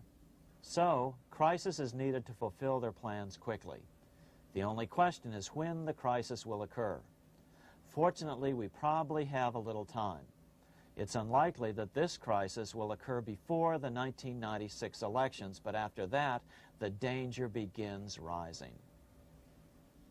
But whether or not they decide to cause a crash or a depression through relentless increases in taxes and the loss of hundreds of thousands of jobs being sent overseas thanks to trade agreements such as GATT and NAFTA, the American middle class is an endangered species. Cheaper labor, including slave labor in Red China, which Harry Wu has heroically documented, is being used to compete with American labor. In other words, money is being consolidated in fewer and fewer hands as never before in the history of this nation or the world. Without reform, the American middle class will soon be extinct, leaving only the very rich few and the very many poor, as has already occurred in most of the world. We've been warned of all this by congressmen, presidents, industrialists, and economists down through the years. Religious leaders, too, have seen the danger.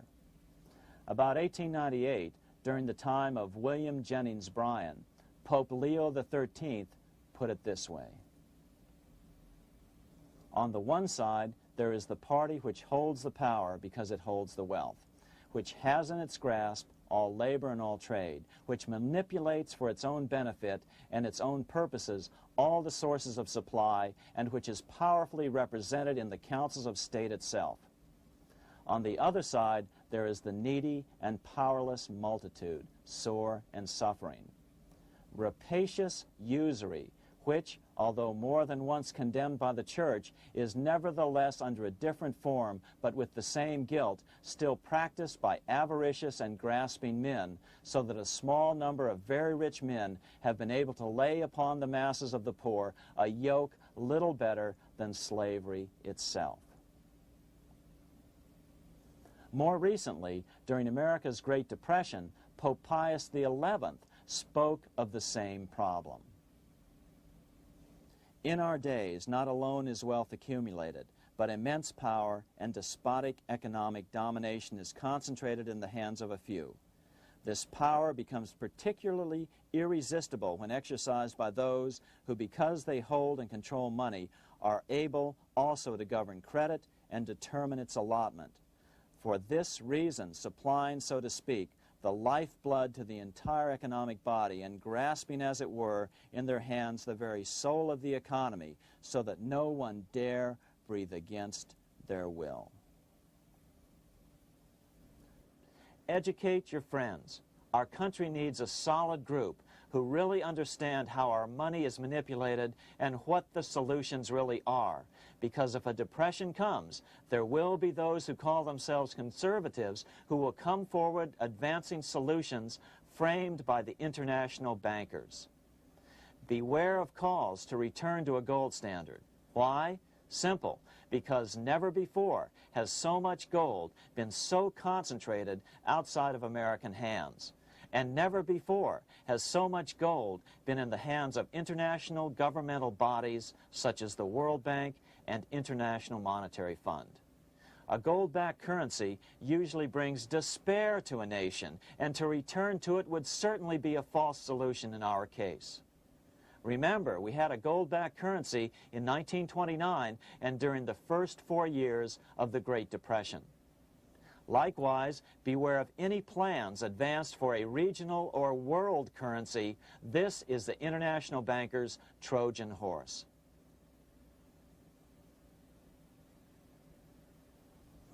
Educate your member of Congress. It only takes a few persuasive members to make the others pay attention. Most congressmen just don't understand the system. Some understand it, but are so influenced by bank PAC contributions that they ignore it, not realizing the gravity of their neglect. We hope we've made a valuable contribution to the national debate on monetary reform. It remains for each man to do his duty, consistent with his state in life.